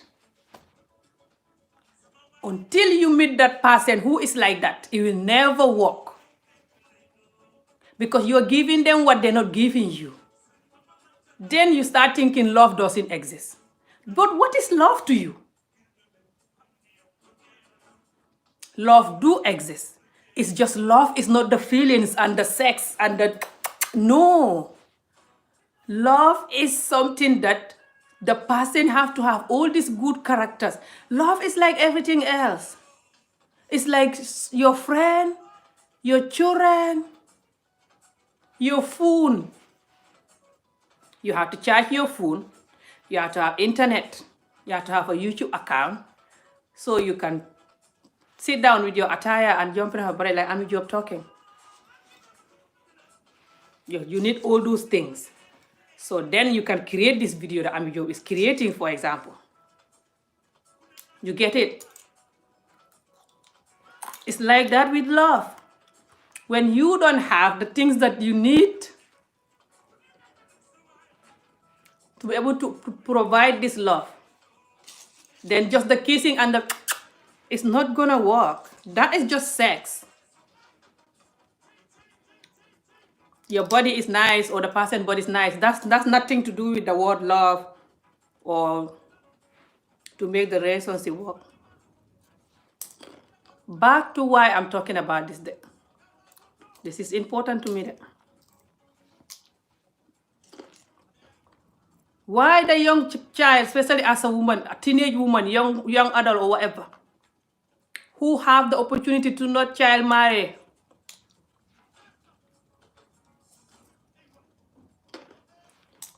especially in this 21 million we are now. Lot of men don't want love and marriage anymore.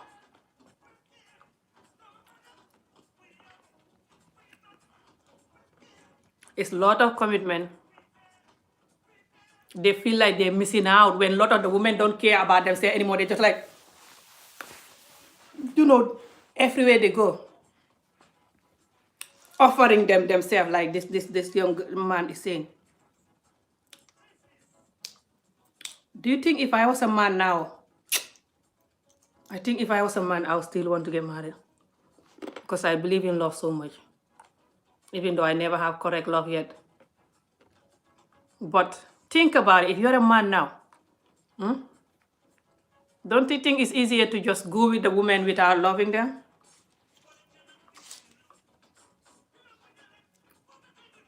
And just try different women?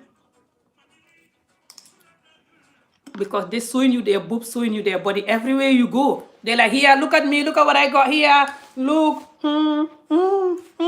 look, here, look. Everywhere you go. You're just looking and you cannot touch. You're like, damn it, I have one at home. Damn it, I have one at home. Oh man, damn it, why did I even have this one? Oh, I'm missing out. Look at this. Damn it, I have one at home. Where is he? Damn it. Damn it.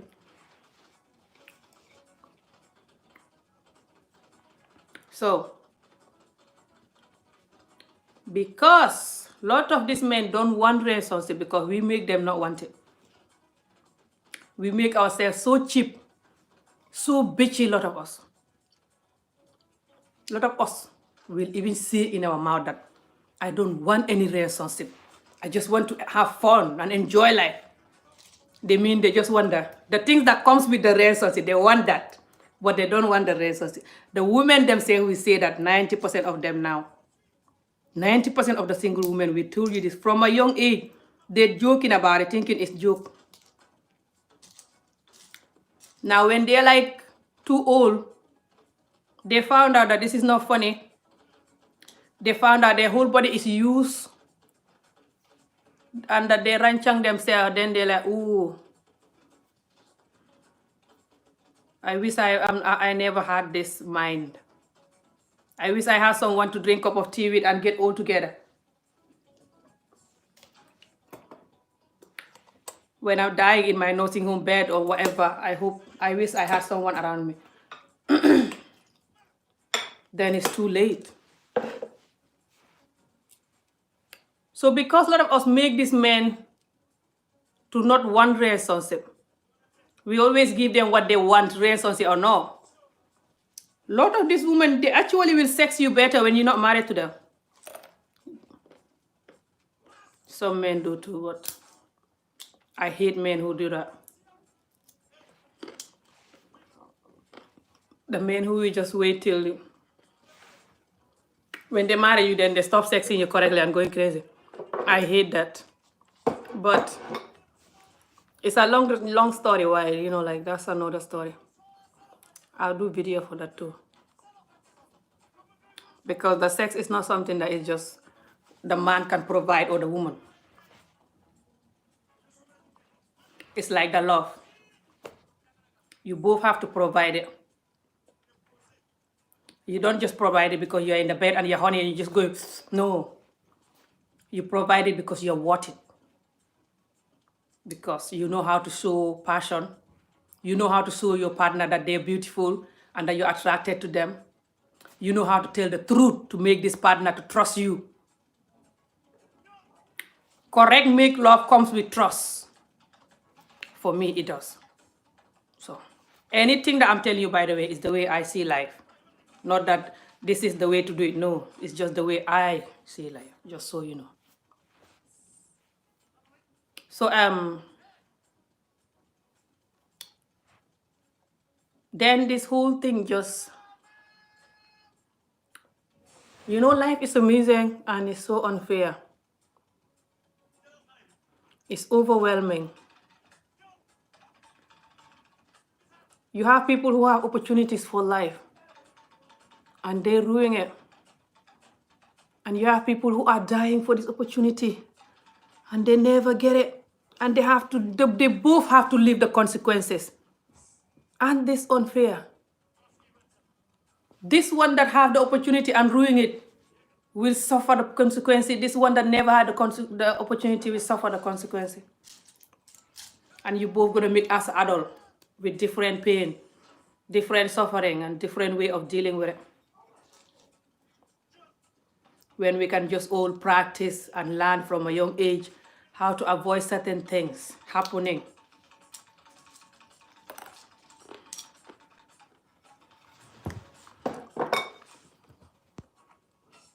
So when you are young and you're watching this video, appreciate yourself and protect yourself. This is the word I'm looking for the whole time.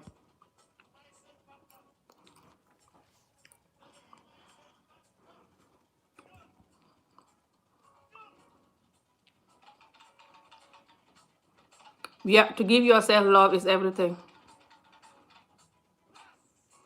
You have to give yourself love. It's very important.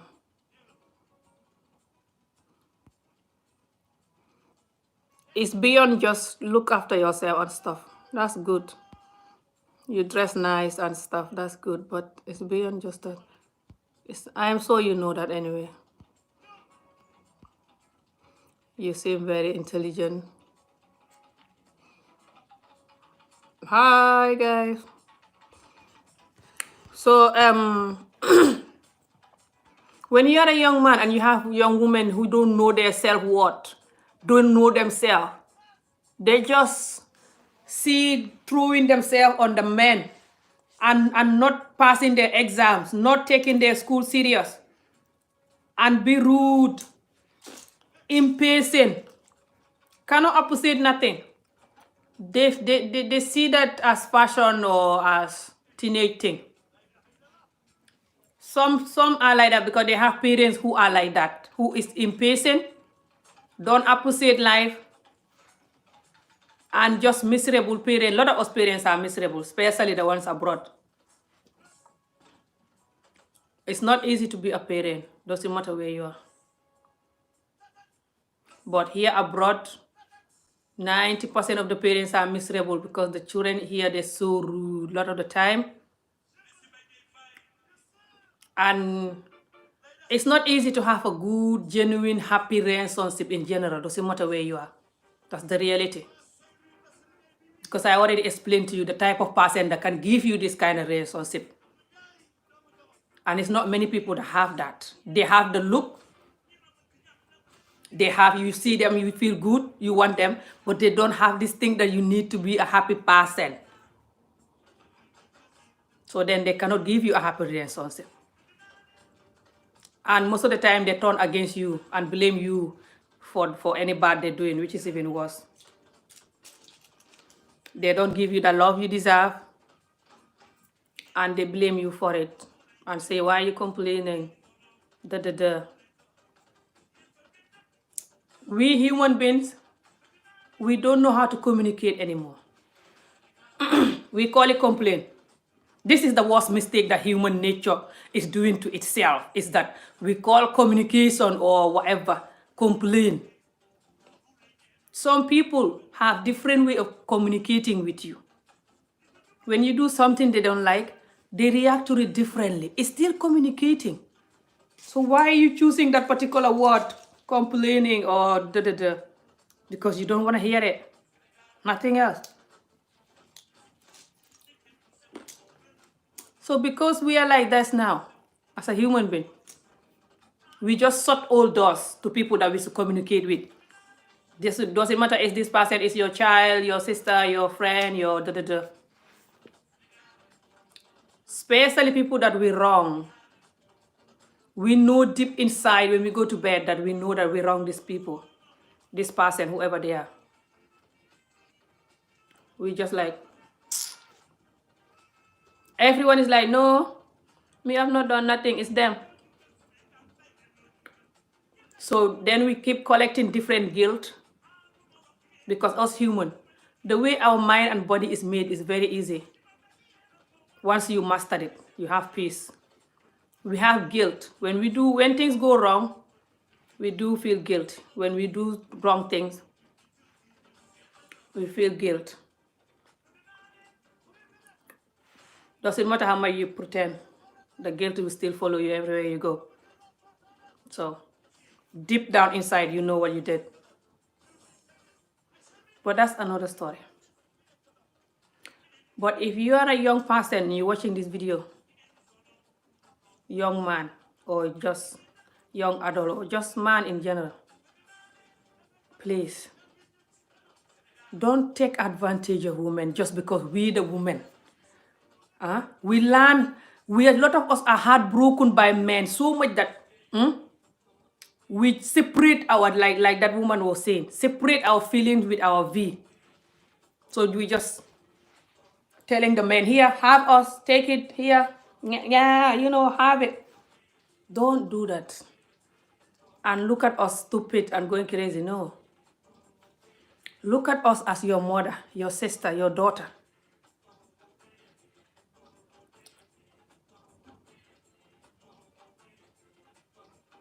Understand that when you use us, just because we are lost, then you join us and we all lost together because you got nothing to lose. You're enjoying this. You're like, I like it that they are lost. Who cares? Understand the consequences you're doing to yourself and the universe. That you're going to make us more lost and we're going to create more loss. Every lost woman will create 10 more lost women. You don't know? So you as a man, you come to this world to protect and love. No matter how small you are a man. You don't use and destroy things that you come to protect and love. Even when you come across a woman who doesn't know how what, don't care, just enjoying life and going crazy, they call it enjoy life. You should make them change by showing them love and care. Telling them you're so beautiful. You are a queen or you are a princess. You can even tell her, if she tell you, I like you, or let's have fun, tell her, look, I wish I can do that with you, but I can't. You deserve more than that. Even if she's going to feel a little embarrassed, you plant something in her head. She's going to go to bed and think of this. And one day, if not right away, one day, she will remember that. She will change because of that. You give her confidence. A lot of women do what we are doing. We do what we do because we don't know that we are worthy. Because some men use and abuse us like we're not worthy. Or your parents sometimes treat you harshly and you feel like you're not worthy, or your child marriage or sexual abuse or something. So you just don't know your worth. That's why you're just going crazy. But anyone can make you realize your worth.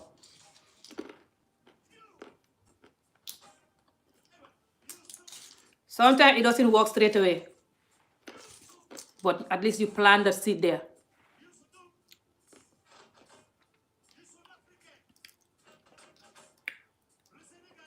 I will do the video for young men.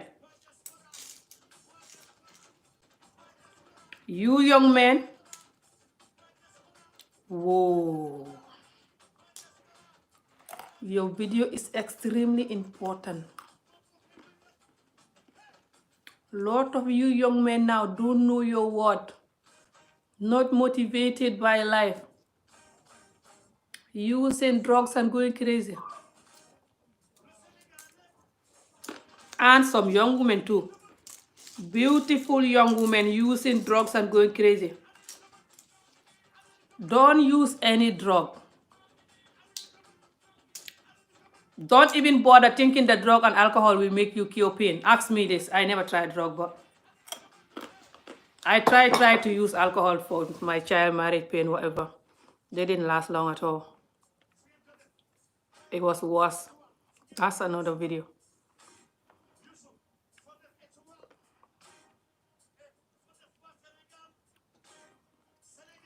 I will do another hair healing video.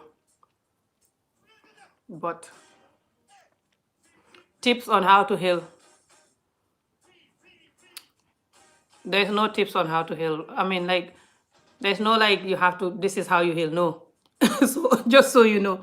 Well, to me, but I can like share with you guys, things that help me, but it's deep. It's easy and it's deep. Just like I said earlier on, it's like you have to get to this stage of life that you have to get, yeah? Some people get there because of pain. Some people get there because they're just tired.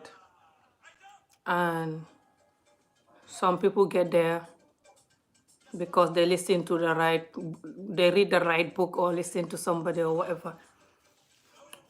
But I don't think it's a stage that you just wake up and just find yourself in it. It's something that you have to be hungry for it. And you have to be working for it for years. So then you keep unlocking different doors and different knowledge. And you just keep going, reading books, listening to audio books, getting knowledge, listening to some people, just learning from random different people and random different experience. Knowing yourself, knowing your worth, knowing the life where you want to be. Keep visualizing your tomorrow. Keep wondering until one day you just open this door. You're like, whoa, Where am I? This is heaven or what? I'm still on earth? Where is this place? This kind of thing, like I'm so bad at explaining certain things sometimes, but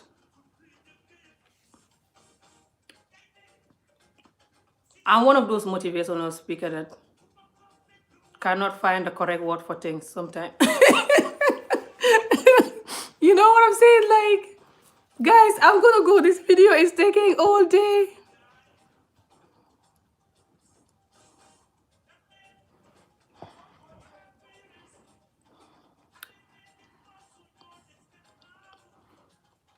Yeah, you feel like you want to cry. Yeah, you mean when you unlock the door? Know your word is everything. But to know your word is very hard. Sometimes depend on your life experience and depend on the stage of life that you are in. Okay? If you're trying to heal to find out your what and you are in a place where they just make you feel like you want nothing every day, they're like, you're trying to find out what your what, Amy. This is what your what. Take it. And just pushing you to your bridge. Then it's more difficult to know your word. But that's another video. But it's very easy to heal.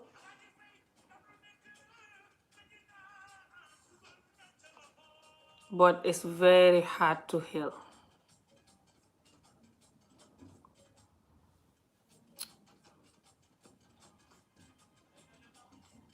The easiest way of healing, the quickest way, is to number one, admit that you have to heal. Which is, it's not easy, by the way. It's hard. Unless if you're like, I'm a job. I'm too laid back with life, so. But a lot of people are just too proud and going crazy. So then they're not even going to admit that they have to heal. Then I don't even know how they're going to heal. But you can still heal if you don't admit that you have to heal. But you can heal maybe secretly, Try to do your healing secretly and stuff. But depend how you're healing. For me, my healing is a lot of reading and a lot of research and reading and listening to professional peoples and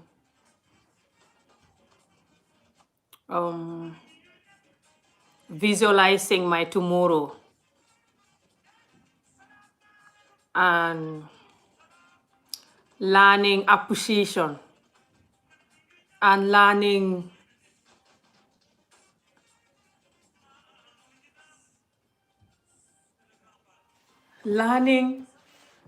my whole healing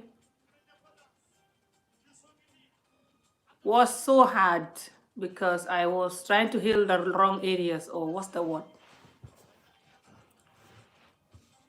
How I cross is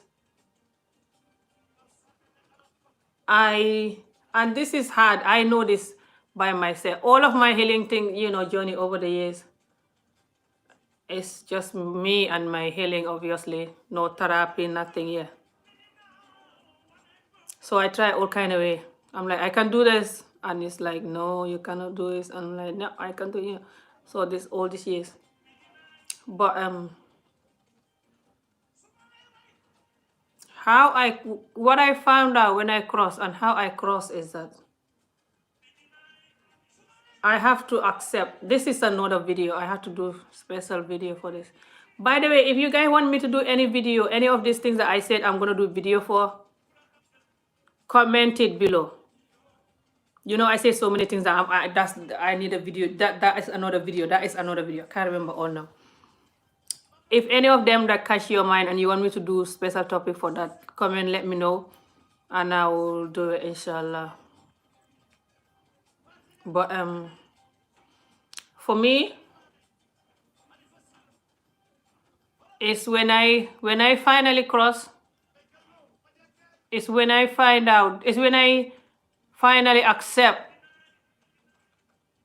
what happened to me and and let go of it. Let go of the little Amy. This is the right word I'm looking for. This little Amy that I was carrying all these years, that was child marriage, no school education, no proper love and protection growing up.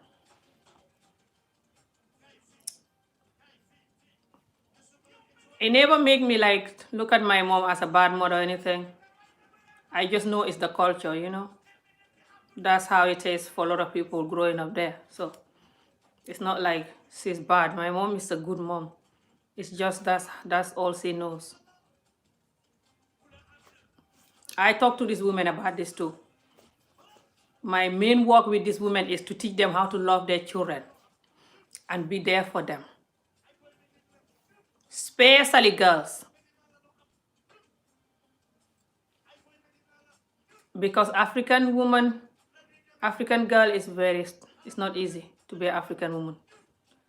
A lot of African women don't have the amount of love they need growing up. That's another video. That have big consequences, child marriage or not. We grow up, don't have the love we need and care from our parents. And we grow up being beaten. So many stuff happen to us. So we're so bitter but smiling. And this can get really bad. It can make you very cold, like you have no emotion at all. But at the same time, you're smiling. So people get confused. They cannot work out who you are. And this is going to affect your relationship. You're going to do that when you love someone. You're going to do that to anyone you come across who you are close to. You're going to have these two characters. You know how to love, but you know how to hate at the same time. And these two characters combined together, they have big consequences. So it's a long story, but this is my work with this woman, this child marriage victim women, my work with them. The number one beginning, which we're gonna start working on next week.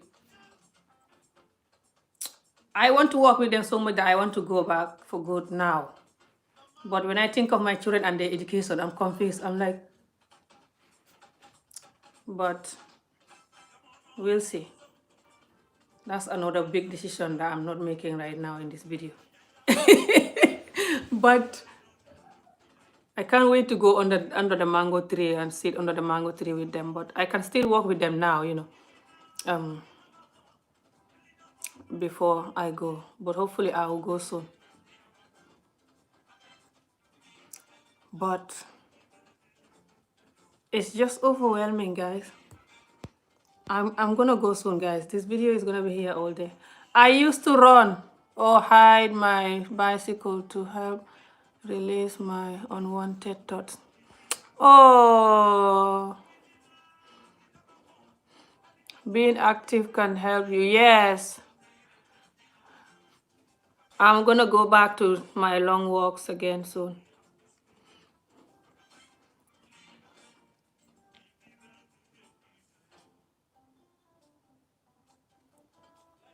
But when I was a few years ago, 2016, 2013, no, 2014, 15, when I used to do long walks and I lose a lot of weight, I used to cry. I used to cry, you know, with my earphone on sometime. So I was still with my sadness and my stuff. So exercising can help you, but it doesn't really help you at all. It's actually amazing, you know, how you can get healed. Well, how I find how I manage to heal myself. But you have to have a support system. If you can have a support system, it's very good. The support system is very hard to have it. People that have it when they're broken and they have support system, they're lucky. Because When you're broken, it's not a lot of people that want to near you, not to mention to support you. This is the worst part of it. This is why we have to help a lot of children to not go through brokenness. When you're broken, you can be very vocal. I say this in videos so many times.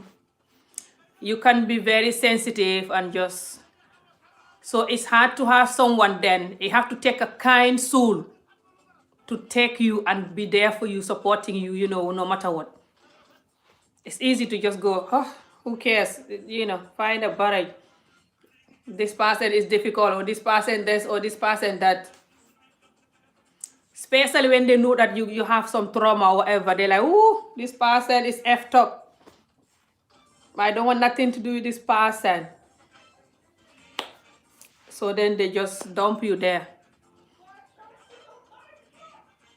You see? So then you're on your own. Then it's hard. Because then you just, if you're not careful, you're going to do all the wrong things.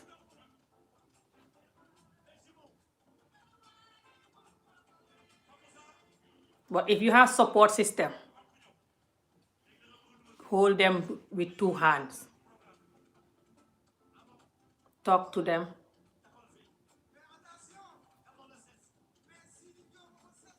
And then you can focus on healing. But if you guys want me to do healing video, I'll do special video for that. But yeah. This whole world now, a lot of the people are effed up, child married or not. Bad childhood or not. That's why the mental health industry is making millions of money now. The whole world is effed up. So don't worry, you're not alone. Lot of human beings walking around, they have effed up mentality, effed up mind. F-up stuff going on with their life because all the things that is going on. Larger partner or not. So many things going on with life. And because of the social media now and the wealth, people just want wealth and cars. And also people are very sensitive now, you know. Lot of any little thing they get angry. And you know, and just you go there, this little thing, you're not happy, you go there, little thing, you're not happy, you go there. So you keep collecting all that because you still have this big something, this big pain, whatever this big pain was, that you keep adding little pain on top. Little things you adding. So that's why a lot of people now are miserable. That's why a lot of people have to use like drugs or alcohol or something to make them happy. A lot of people are on drug now. When they don't even need to. They don't have any abuse, you know, growing up or whatever. They just like find themselves being on drugs. A lot of people take drugs just because they want to go out. They're like, I'm gonna take drugs so I can be hyper when I'm there or whatever. Some take it for fashion because they think it's cool. If you're a teenager watching this video, don't take drugs for fashion. It's not fashion there. That's why it's called drug. It's not fashion there. Do not take it. Stay away from it. It's very harmful and very addictive and just gonna ruin you. You don't need any drug to have fun or dance. Look at me. It's just dancing. Anyway, a lot of people not going out now because of the corona, but you don't have to like take drugs just for going out. A lot of people in Scotland do that. A lot of people here, they take drugs just because they're going out. All of this thing is because us human beings, we don't know our worth and our value anymore. And a lot of the time we learn it from our parents, like I explained earlier on. We're actually ruining the world.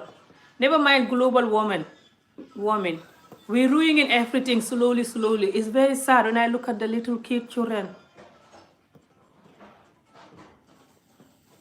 Imagine if we were babies growing up into this kind of world.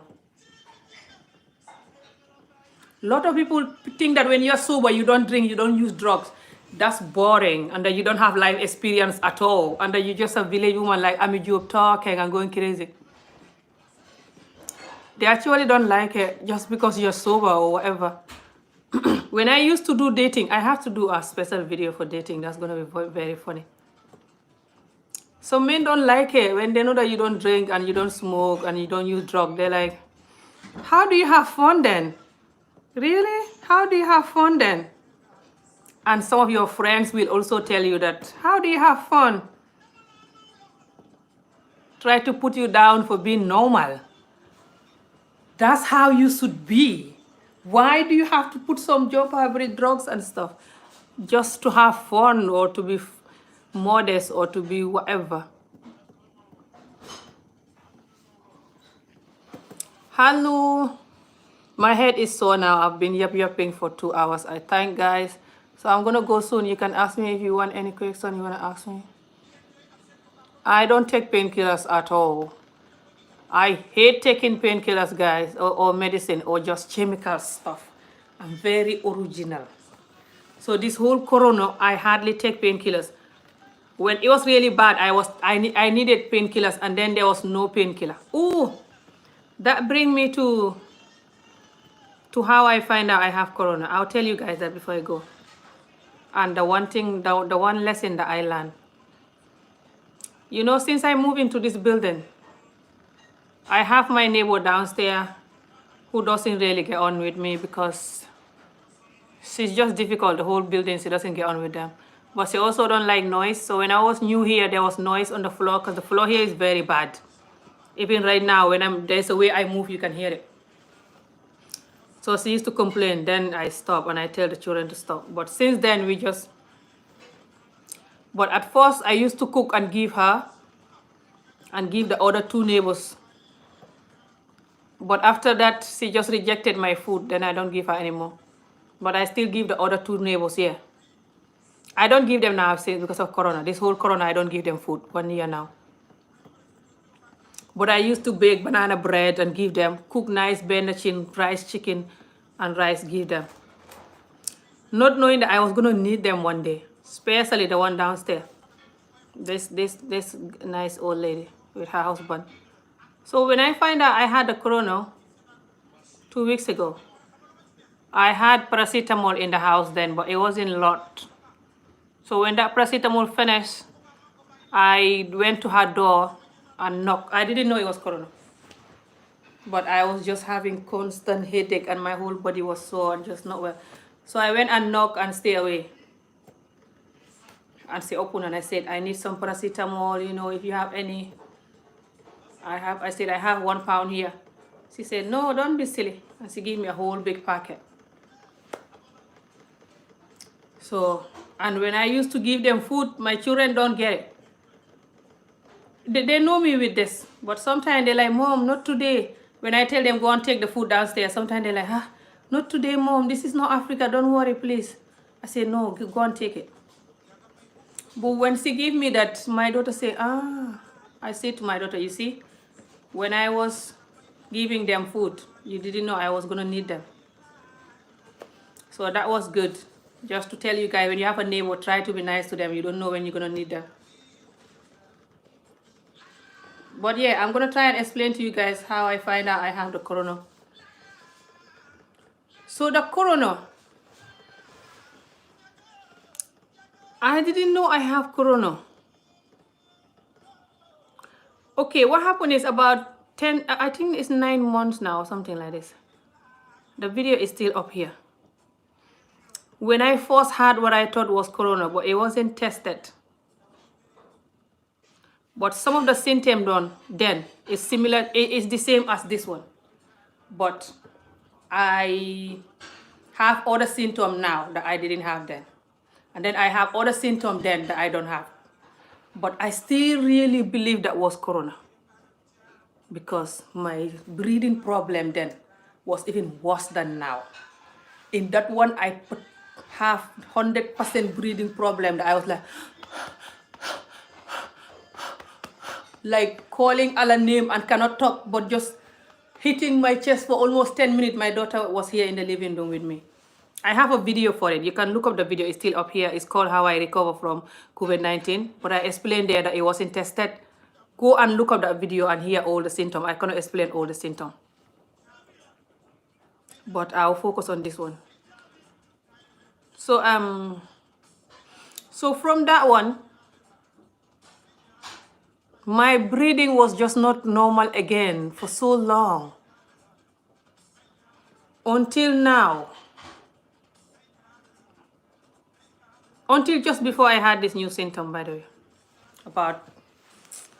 Let's say about 2 months now or so, is when my breathing was beginning to be normal. Anyway, so after that one, about 3-4 months after, I had kidney infection.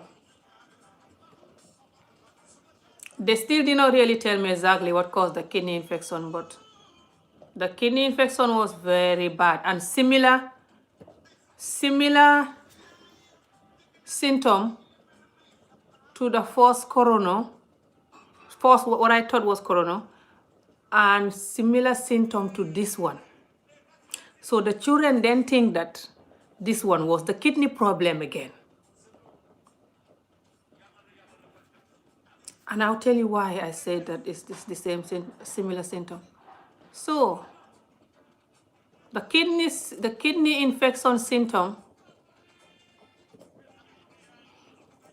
is my legs painful,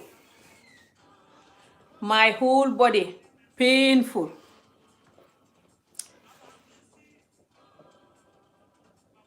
my body when you touch it is warm, but I'm cool, so cool. Not too hot like malaria. When you have malaria in Africa, your body's too hot, no. But when you touch it, it's warm, but I'm cold. And this is the same symptom that I have from the first corona that I thought I had that wasn't tested. I have the same thing. So the kidney infection, again, a few months after that, I had the same thing. But I have pain here in my back, which is my kidney. And then one side of my tummy have a pain. It's all gone now, especially the tummy pain. But the back pain, sometimes I still feel it up here somewhere. Woo! Disgusting. What the hell, how I'm sweating in this top, I didn't even realize. Sorry guys. So I have those pain from my back, not knowing it was kidney infection. I never have kidney problem in my life. So listen to this. The kidney infection was very painful too. But this corona is more painful than all of them. It's more painful than the first one I thought was corona, and it's more painful than the kidney problem. But the kidney problem was more painful than the first corona that I thought I had. So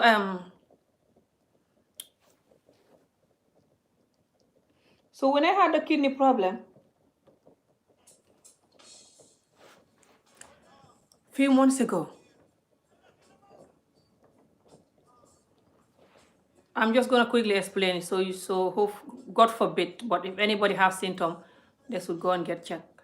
Because these hospitals here in Scotland, they have ambulance. They can come when you call them, but most of the time they're gonna tell you don't have to go to the hospital. It's just a fever, not knowing it's kidney or corona or what. That's what they did to me with the kidney. So the first time when I thought I had corona, which was 9 months ago, something like this, I called the number, the 11 number, something like this, the corona number. I think it was 11. This one I call 11. That's how they test me that I'm positive. They send me to the hospital here next door. But that one, I think I called 11 or 112 something. Can't remember. There was a number they were saying in the news that when you have coronavirus symptom, call this number. So I called that number for 3 days, no answer. That was then, so I couldn't be tested. So when I had the kidney problem, I was seeking so much, so cool, seeking that the bed was about to break. My teeth were like, properly, like worse than this, like in the bed. So the children called, my daughter called the ambulance and they came and they said, oh, it's a fever. Da, da, da. They check, you know how they check your blood, check your whatever, put that finger thing, da, da, da, check your ear. And they say, you're fine. And they said, maybe it's a fever. I should open the window. Maybe it's a fever or maybe it's the virus, whatever. I said, a few months ago, I think I had the virus then. This is different. I think I told you about my sore tummy then. It was like a giant ball here that is painful in my tummy. When I press it, I can feel it. It was like this amount of pain here. When you press it, you feel it. And the pain on my back. So I mentioned that to them, but I didn't even know it was kidney problem. But they went. They said to me that if it get worse, call again. So I call again. My children call again when it get worse in the early morning that time. So they came the same, they went again. So my daughter called again in the afternoon when it get worse again. Then they take me and they test me and they scan me and do stuff and say I had kidney infection then. So they keep me there for 3 days then. So I get out and I was still managing, I was still having my legs painful. It's fine now, my legs are fine. But I was still having like my legs painful. I was like, what? I'm getting old or what? And just, and I was still like having problem to breathe correctly sometimes. Especially when I'm trying to do exercise or walk fast or going on stairs. So after they let me go, they asked me to go every morning for 4 days to give me some antibiotic drips, which I did. So I was still managing the pain and even went back to the doctors trying to tell them I think I'm not healed. They test me, test my urine and say I'm fine. I say, okay. So then, I just keep managing this kidney problem. This is 3 months ago. So now, 2 weeks ago, I was braiding hair on Sunday. That Sunday. It's 2 weeks today. So I wake up, this thing started on a Saturday or like Friday evening when I was feeling like I have a cold or something, but I even did video that weekend, something like this, okay? And then I have this customer to braid her hair, she came, I braid her hair. I told her after, when I found out I had this, when the, results came out, I told her this, that I had this jumper break COVID, positive. I know her for years. It's one of my old customers. Because this year I don't braid new customers. It's just very few people that I've braid this year and they're like my old customers. Who just no one can do their hair apart from me, so they don't care COVID or not, they're coming, this kind of thing. So when I braid her hair, I thought it was a cool, and we were chatting, everything. She went and the thing just kept getting worse. So what happened is my body just was paining, just like these other symptoms I explained, that these other 2 things that that happened to me this year. So my body was sore again, my legs, just my body, and then I was feeling like my body's warm, but then I'm cold. I was like, what's happening? Maybe I have a flu or something. So I make ginger, honey, And then on Monday, it starts showing on my nose, like I have a cold. Like when I'm talking, you can feel like I have a cold. I say, no wonder. So I have a cold. So I just thought it's a cold, yeah. But not knowing it's corona. So what happened is it was just like getting worse when it's come to the headache. The headache was constant and it was like here, around here. It's like so like electric or what, like so tight, and like you plug the whole electricity on my head. And there was a time around here too, like you're screwing, just everything is happening in my head, but I still never think of corona. So it was like that on Monday. And then my daughter had it. No. My son had it on Monday. Okay, when this thing start getting bad on Sunday evening after I braid the hair,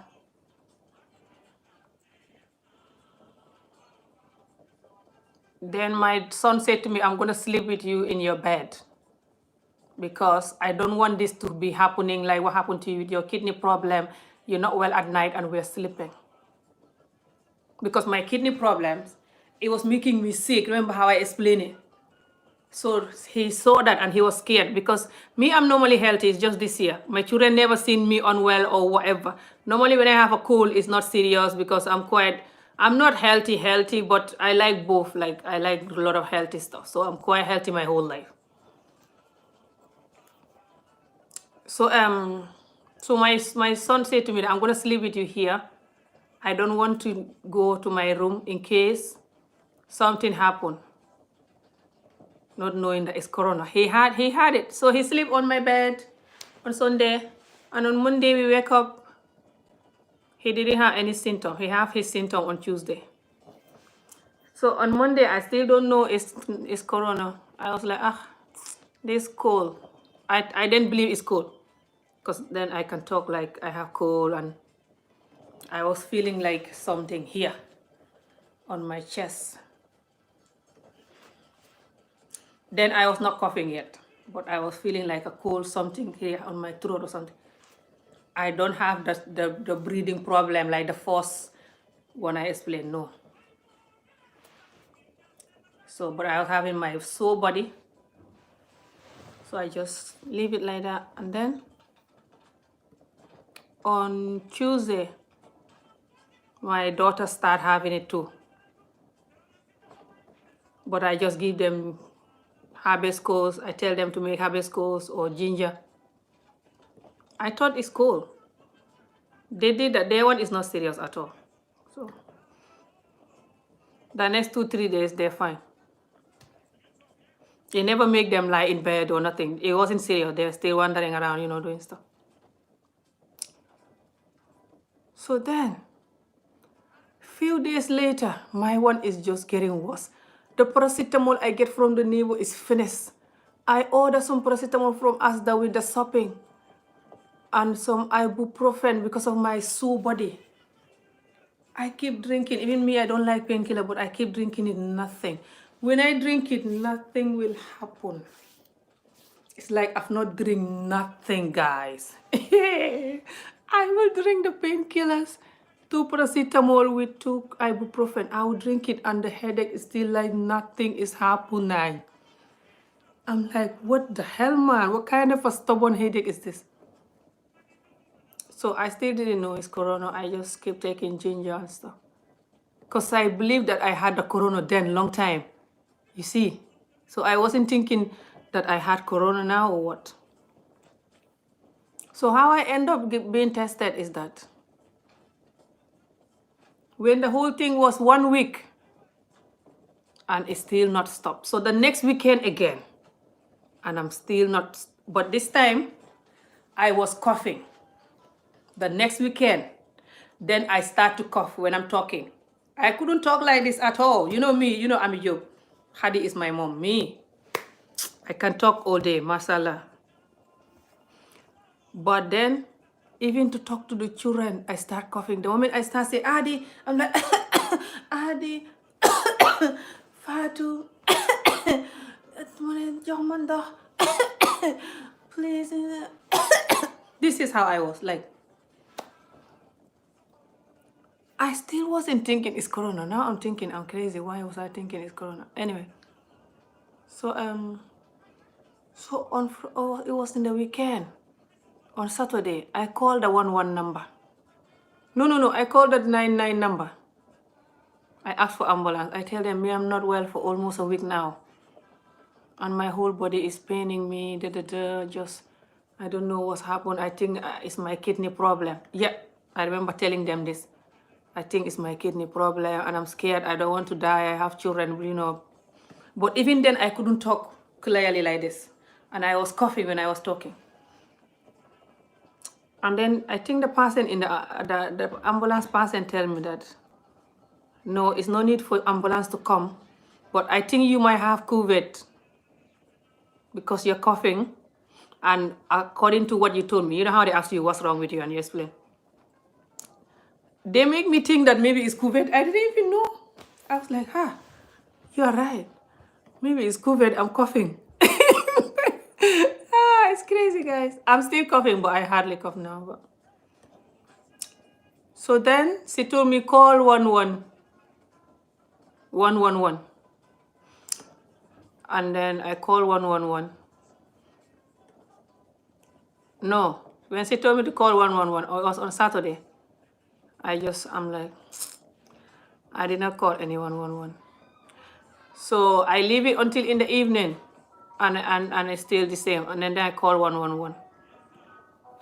And they asked me what happened. I explained. I think they told me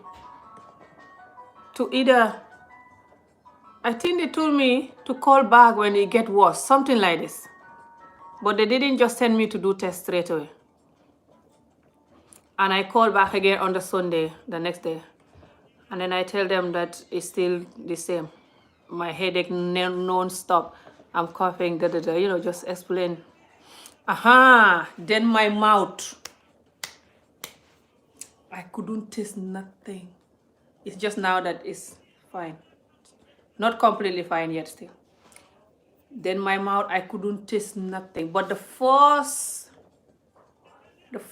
one I told you that I have the symptom. I was having the taste, not tasting nothing, but it wasn't this bad. This one is like malaria. For some of you know malaria, you know it. I cannot taste nothing, no matter how nice the food is. And then my tummy gets so full. When I look at the food, I just cannot eat. And I'm so hungry. I eat 2 times, 3, and I have enough. So it was like that then. So I explained to them what happened. They said to me, I think maybe it's COVID-19. So you have to go and do tests.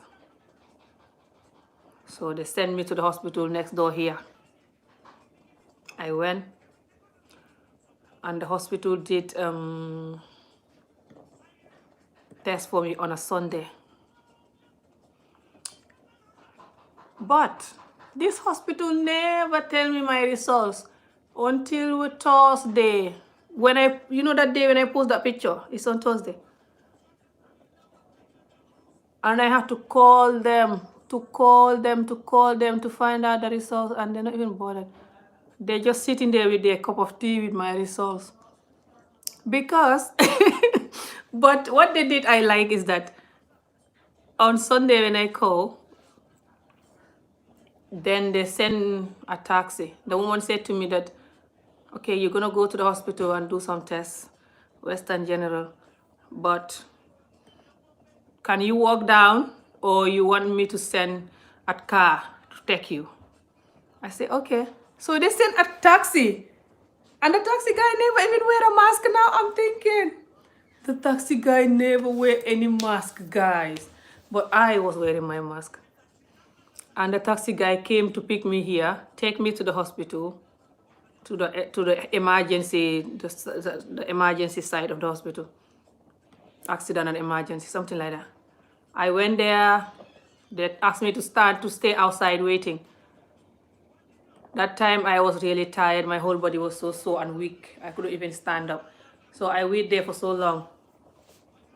And then they take me in and give me some hand sanitizer stuff. And they give me some new glove. new mask to use instead of my mask. So they put that thing is so painful, yeah. I hate it. The guy tried to put it so many times. I keep jumping. The last minute he just fooled me over. He's like, look at the screen here. Bring your head up and look at the screen. And the moment I was doing that, he was like, what are you seeing in the screen? And the moment I was like, let me try to think what I'm seeing, he just like, chook. And I'm like, ah! It was so funny. And he was laughing. So he did the one for the here first. That one was also so uncomfortable. He tried to do it. I'm like, I couldn't let him get the thing in. So when he did all of that, he then check. And he said he gave me some antibiotic tablet because he said my throat was red. So he asked me to take 3 times a day for 5 days. I'm done taking it. So then the taxi was waiting outside. So the taxi bring me back. All good. Now, when he took that test, he said to me, as I asked him clearly, when am I going to have my results? And how am I going to have it? He said to me, your results will be sent to your GP by Tuesday. So I said, okay. I come home, I was still coughing. This time I really believe it was corona because I was coughing and I keep reading the symptoms. People saying different, some people say different symptom. They said it's not the same symptom for everyone. But the coughing and the lack of taste and the constant headache. And my tummy too. My tummy was feeling like it's painful, but it's a weird pain. I don't have a diarrhea, but it's like I ate something that my tummy don't like or something. Just very uncomfortable, and I feel like vomiting, but I couldn't vomit. Especially when I eat something, no matter how little it is. So I was eating one or 2 times a day the whole time. I was eating like a lot of oranges, some nuts. I love nuts. I eat super kanja 3 days in a row. Small amount of super kanja. I couldn't eat it. Yeah. I didn't eat like a lot of broccoli, whatever, good healthy stuff. No. Because I don't have it in the house and I just couldn't be bothered. And my mouth couldn't taste nothing. So I wanted like African something, some chili, slimy okra or something. I also eat fish, pepper soup with rice. I ate that too 4 times in this time. Anyway, so and I have smoothie, berry smoothie. I had that too with baobab. And I had some hibiscus and some ginger drink.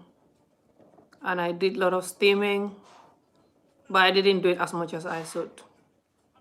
I think I only do like 4 or 5 times steaming the whole time. So anyway, guys, so then when I call on Tuesday, my doctor, they tell me there's no corona results. I called the GP. And I called Wednesday, they said no corona results. I said, huh? I said, I just want to know. So if I know it's corona, I can try to stay away from people or something. So they said to me that I have to call the hospital. I said, the hospital said I have to call you, that they're going to send the results here. They asked me, where did you take your corona test? And I tell them, they said I have to call them. So then on Thursday, I was still having headache this time, guys. No matter how much paracetamol I take, my headache was still not stopping. I was having difficulty to sleep at night because of my headache and just my sore body and the coughing or whatever. My body just was not comfortable to sleep. So I called them on Thursday, the 11 number. that sent me for the test. I call them. I tell them, you send me for this test and I cannot have the results. Oh my God, thank you guys. Sis, sis, thank you for the donation. Oh, I didn't even see it. I just keep yapping. So when I tell them that, then they say to me,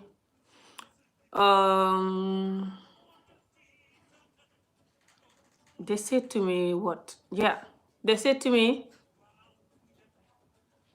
to call the hospital. When I called the 111 number, they said to me I have to call the hospital. I said, you are the one that sent me to the hospital. The hospital said they're going to give the GP the results. The GP said they don't have the results. What you guys want me to do? I wasn't talking like this. It was so hard for me to talk, guys. And you know me that I talk a lot. I was struggling to talk. I was like, I called the GP and the GP said they don't have my results. You send me to the doctor. You know, like, this is how I was talking. And I was feeling so emotional and hopeless, and I started crying. And the lady said, oh, don't cry. I said, why can't you just tell me my results, please?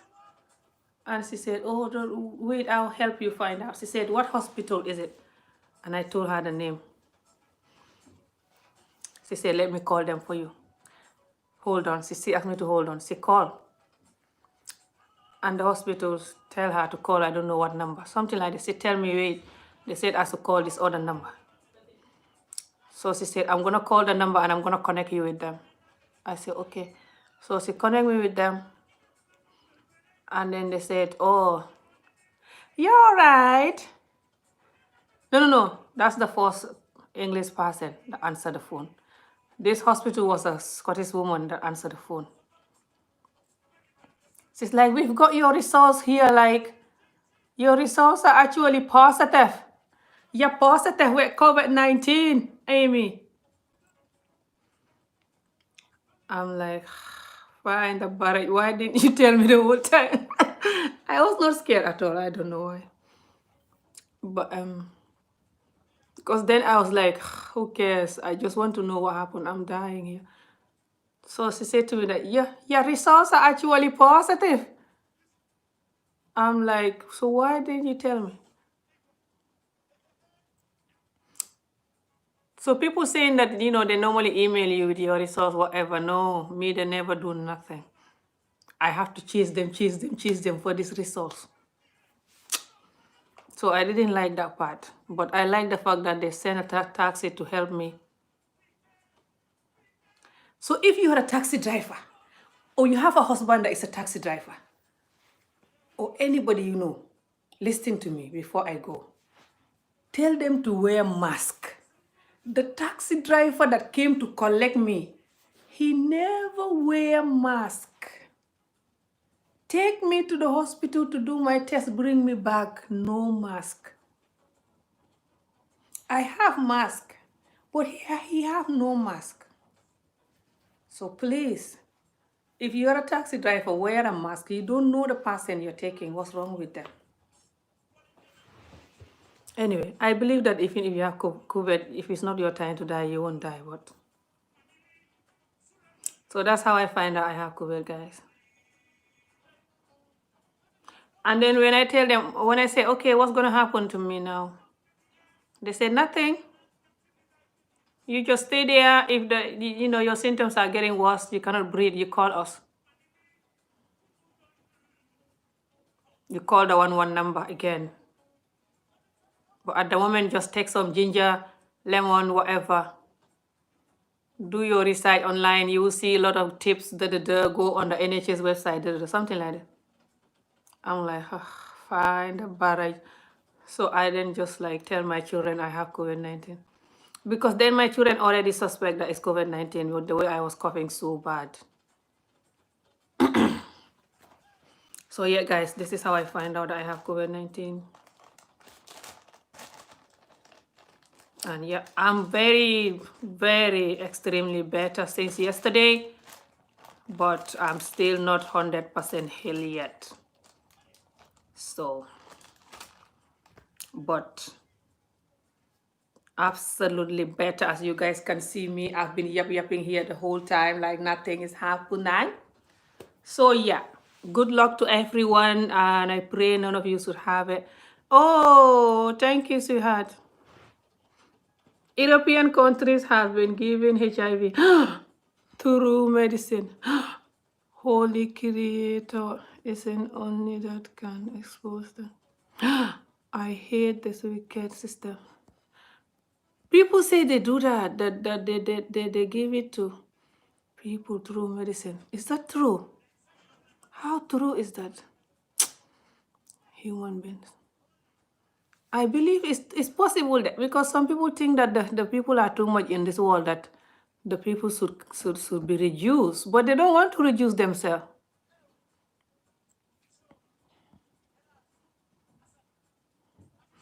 Hundreds of years I yet get no to corona. I recommend you to see nurse. Feeling guilty because most don't have the certainty they have.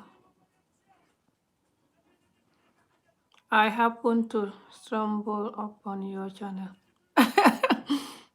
Hi, hello. The steam, yeah. Okay, sis, I'll take it because my coughing is gone now. But it might, it happens sometime, but hardly ever. As you can see, the whole time I've been talking. Why didn't you put the last video down? What last video was that? What last video you asking me to put down? Since taking Zinc and apple cider vinegar. I used to take apple cider vinegar a few years ago when I was trying to lose weight, but I read that it's not very healthy sometimes. You can clean your blood and your body like too much inside your body. Too much that it can affect you.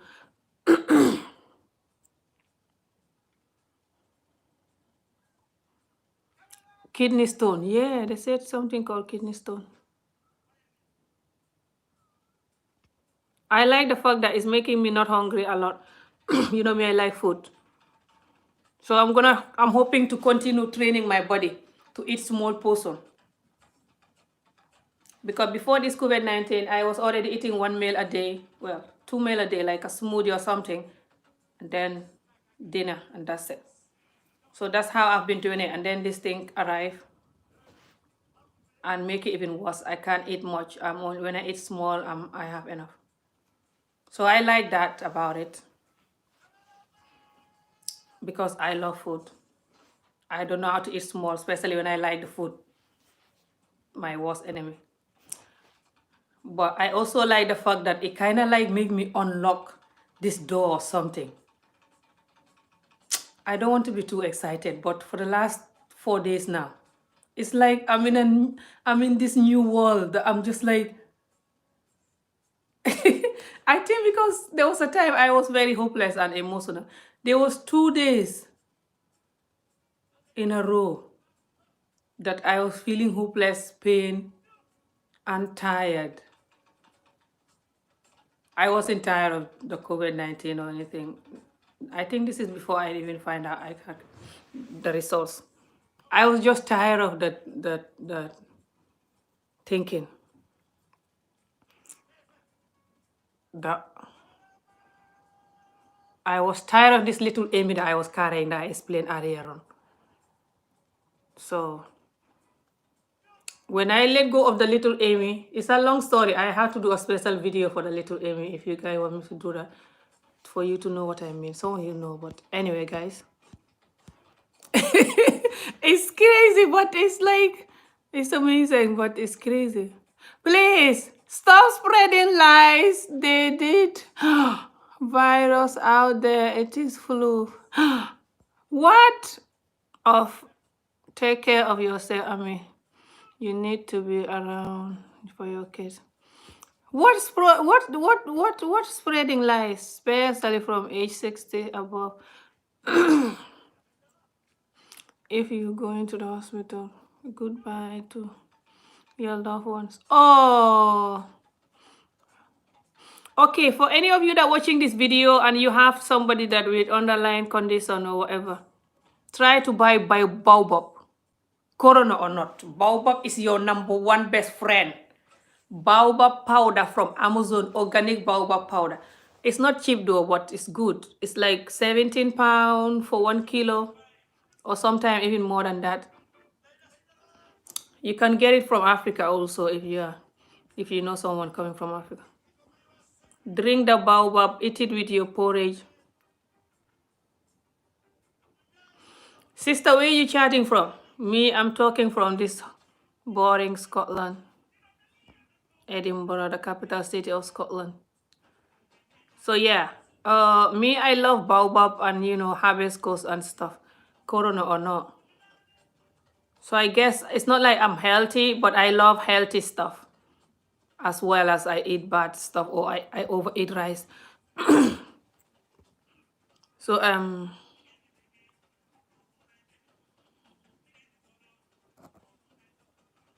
so yeah, baobab is very good for your immune system and your skin, your health, and it's so yummy. You can have it with your berries and banana and natural yogurt. You make a smoothie or you eat it with your porridge, or you can even bake a banana bread with it or make a pancake with it, whatever. Right, guys, me, I'm gonna go now. Thank you for watching. Salam, Sister Ami. I am just joining the live. Oh, I've been here for so long. I'm going. Baobab filled with antioxidant. Yes, and it's a lot of them in Gambia. From where is this? Philadelphia. Oh, it is a powder from form, please. Yes, it's powder form. If you type it on Amazon, Baobab, that's the name there. This person type it. It's Fanta. Fanta J. Fanta is a Mandinka name. Are you Mandinka? Ha, nyanta Mandinka video kela. Mom Mandinka video ke for so long. I miss doing Mandinka video. Do you add 1 spoon? Yeah, 1 spoon. I add it on smoothie or porridge or rui, something called rui or mono. If you are from Gambia, you know it. Oh, you're Mandinka from Gambia. Awesome. I have Mandinka in me because my mom is Keita, and also my mom said that we are from Mandimori, our original.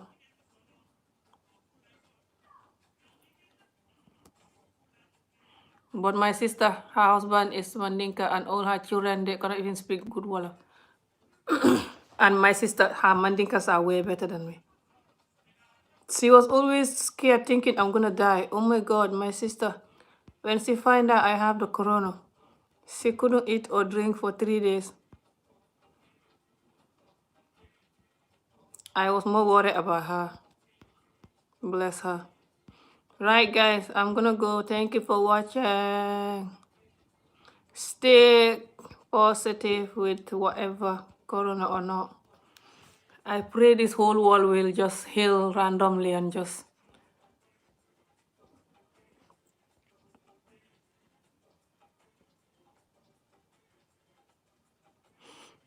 What last video you talking about? You know me, sometimes I private some of my videos, some of my jumper break videos. But I'm hoping in the future I will not do certain videos that I did in the past. But yeah, I still have a lot of videos to private and stuff. Because as I get out of this corona, it's like it's sad that I have to take corona for me to cross this. It's like I've crossed to the other end. It's funny and ridiculous, but you see what I mean. I just have different feeling for the world. Some of the feeling I already have it, but it's like it's more clear now, and just I have to do a whole video for it. But It's gonna be fun. I'll do a whole video for it. But like I was saying, if you guys want me to talk about any of these things I mentioned here, let me know and I'll do a video for it. Try doing video in Mandinka. Oh, I know. Nyanta Mandinka video kela. I like it. I miss doing Mandinka video. You know, the Mandinka, they're not very good, but I love speaking them.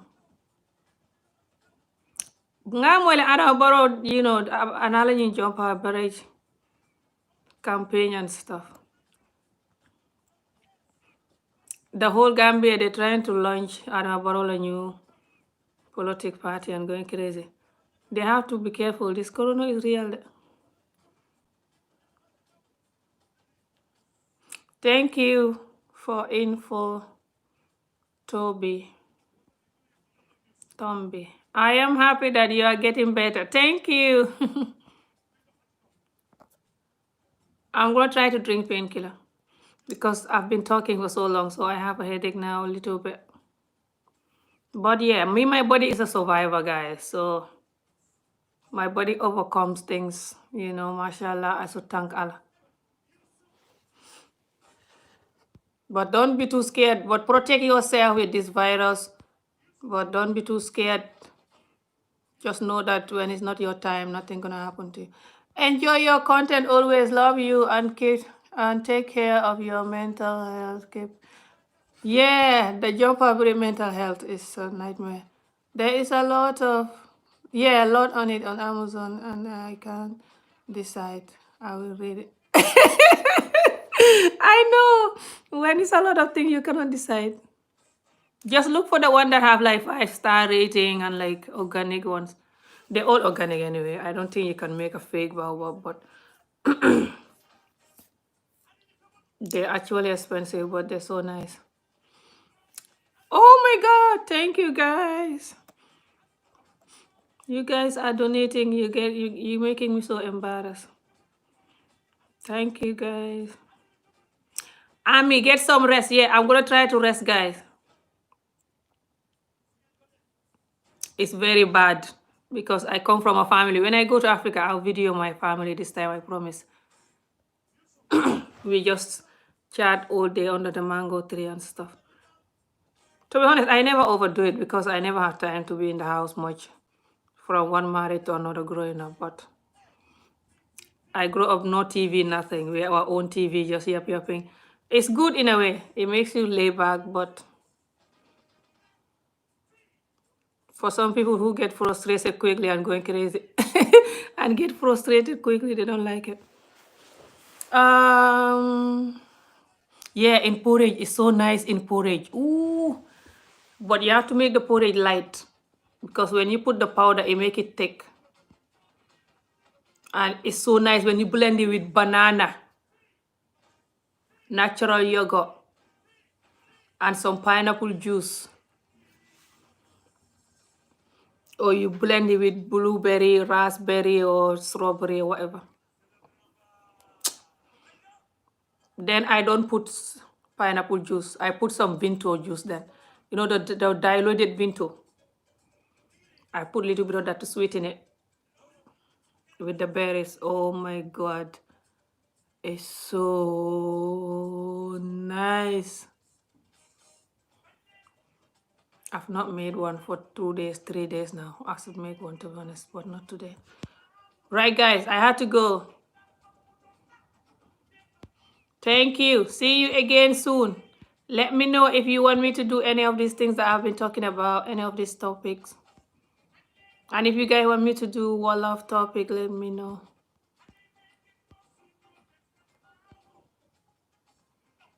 But you're gonna see some little changes on my channel now. Certain videos, I'm gonna delete or private certain videos, and I'm gonna focus more on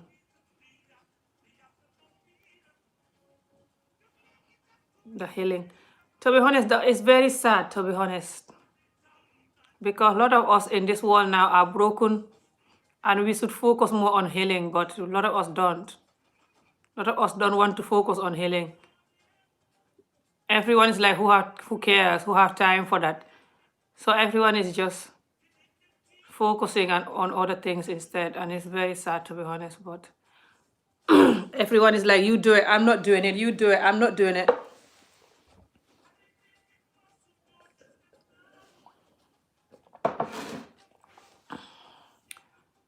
But if we don't do it, it's just gonna wait for us. No one is gonna do it. So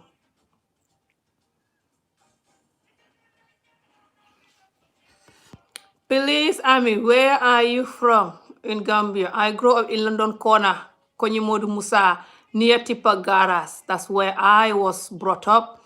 But many people don't know me because due to my child marriages and lack of going to school growing up. But that's where I grew up. And now my family, they're in Tangier. I have a land in Tangier. Just few years before I came here. So that's where my family is living. So that's where I normally live now when I go to Gambia, Tangier.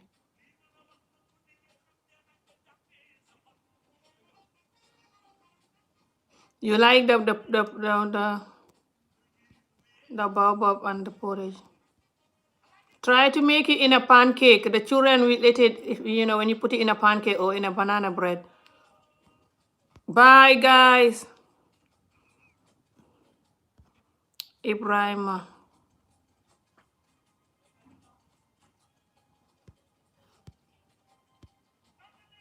Tell the people in Gambia this virus is real. Africa, they don't believe in nothing. Africa is so funny. It's like Africa is confusing.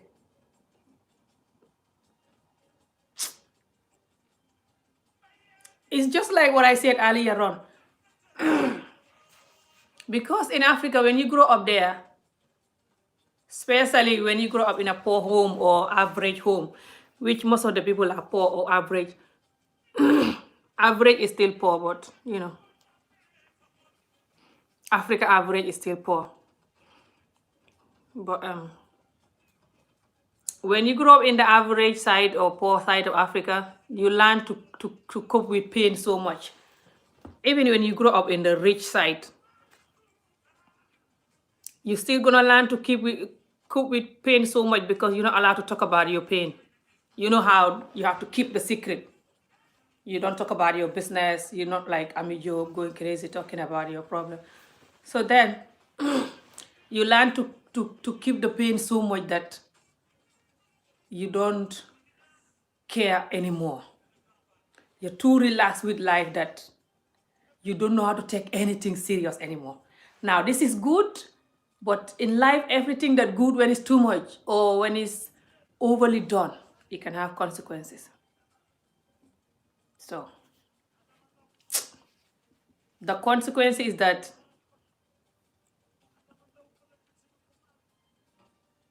we just don't know how to take nothing serious.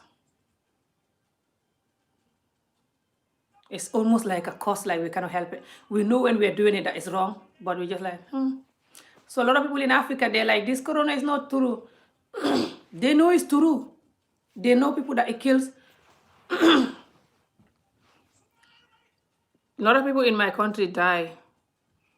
Not a lot, but some die. And they can hear it in the news and that. I think this corona is real, not because it happens to me now anyway, but I still doubt the amount of numbers that they say die. Do you think those numbers are real? No one can never know. Some people think it's real, some people think it's not real. Doesn't matter. Let's just pray that we stay alive. Us that left to stay alive. But Africa is crazy. They're not wearing masks. They're doing parties all the time. When someone have a baby, they're dancing, doing party outside with the drums. And the president is going doing campaign with the drums. The opposition people, if you see people gathering in Africa, they gather like rice. Like this. It's scary, especially now after I have this virus confirmed with the test. I know how real it is, and they don't care. They still don't care. So they still don't even wear mask or nothing. My sister was worried when I had it, but she still was not wearing mask at all. So, but she was so busy praying for me and going crazy. They just think it's a white people, it's a European thing. I'm like, how you think you're above the human nature though?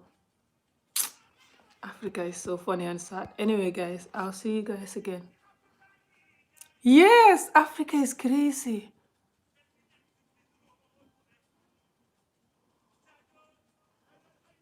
It's so annoying because you just want to help them. It's like what I was saying earlier on, like this mothers, this victim of child marriage people. I know how to help them, but it's gonna be very hard because they don't want to believe in nothing, and it's like a cost to them. No matter how long you stay here and you have knowledge, sometimes you're talking, they're like, this person, this white, they have their white way of thinking, their white people way of thinking. She thinks he's white, or she thinks he knows everything. They're like, Ami's coming there. If you do this, she's gonna say this. Wait till she go back. Ami's coming there. Is Ami's coming? Yeah. Is Ami here? Yes, Ami's here. Don't do this. She's gonna talk. Don't do that. That's how they behave. Even when they're overhitting the children, you're trying to tell them don't do it. They're like, these children are African. If you don't hit them, they're not gonna listen. You think they're European children. Anyway, guys, thank you for watching. See you guys again soon. And take care. Bye.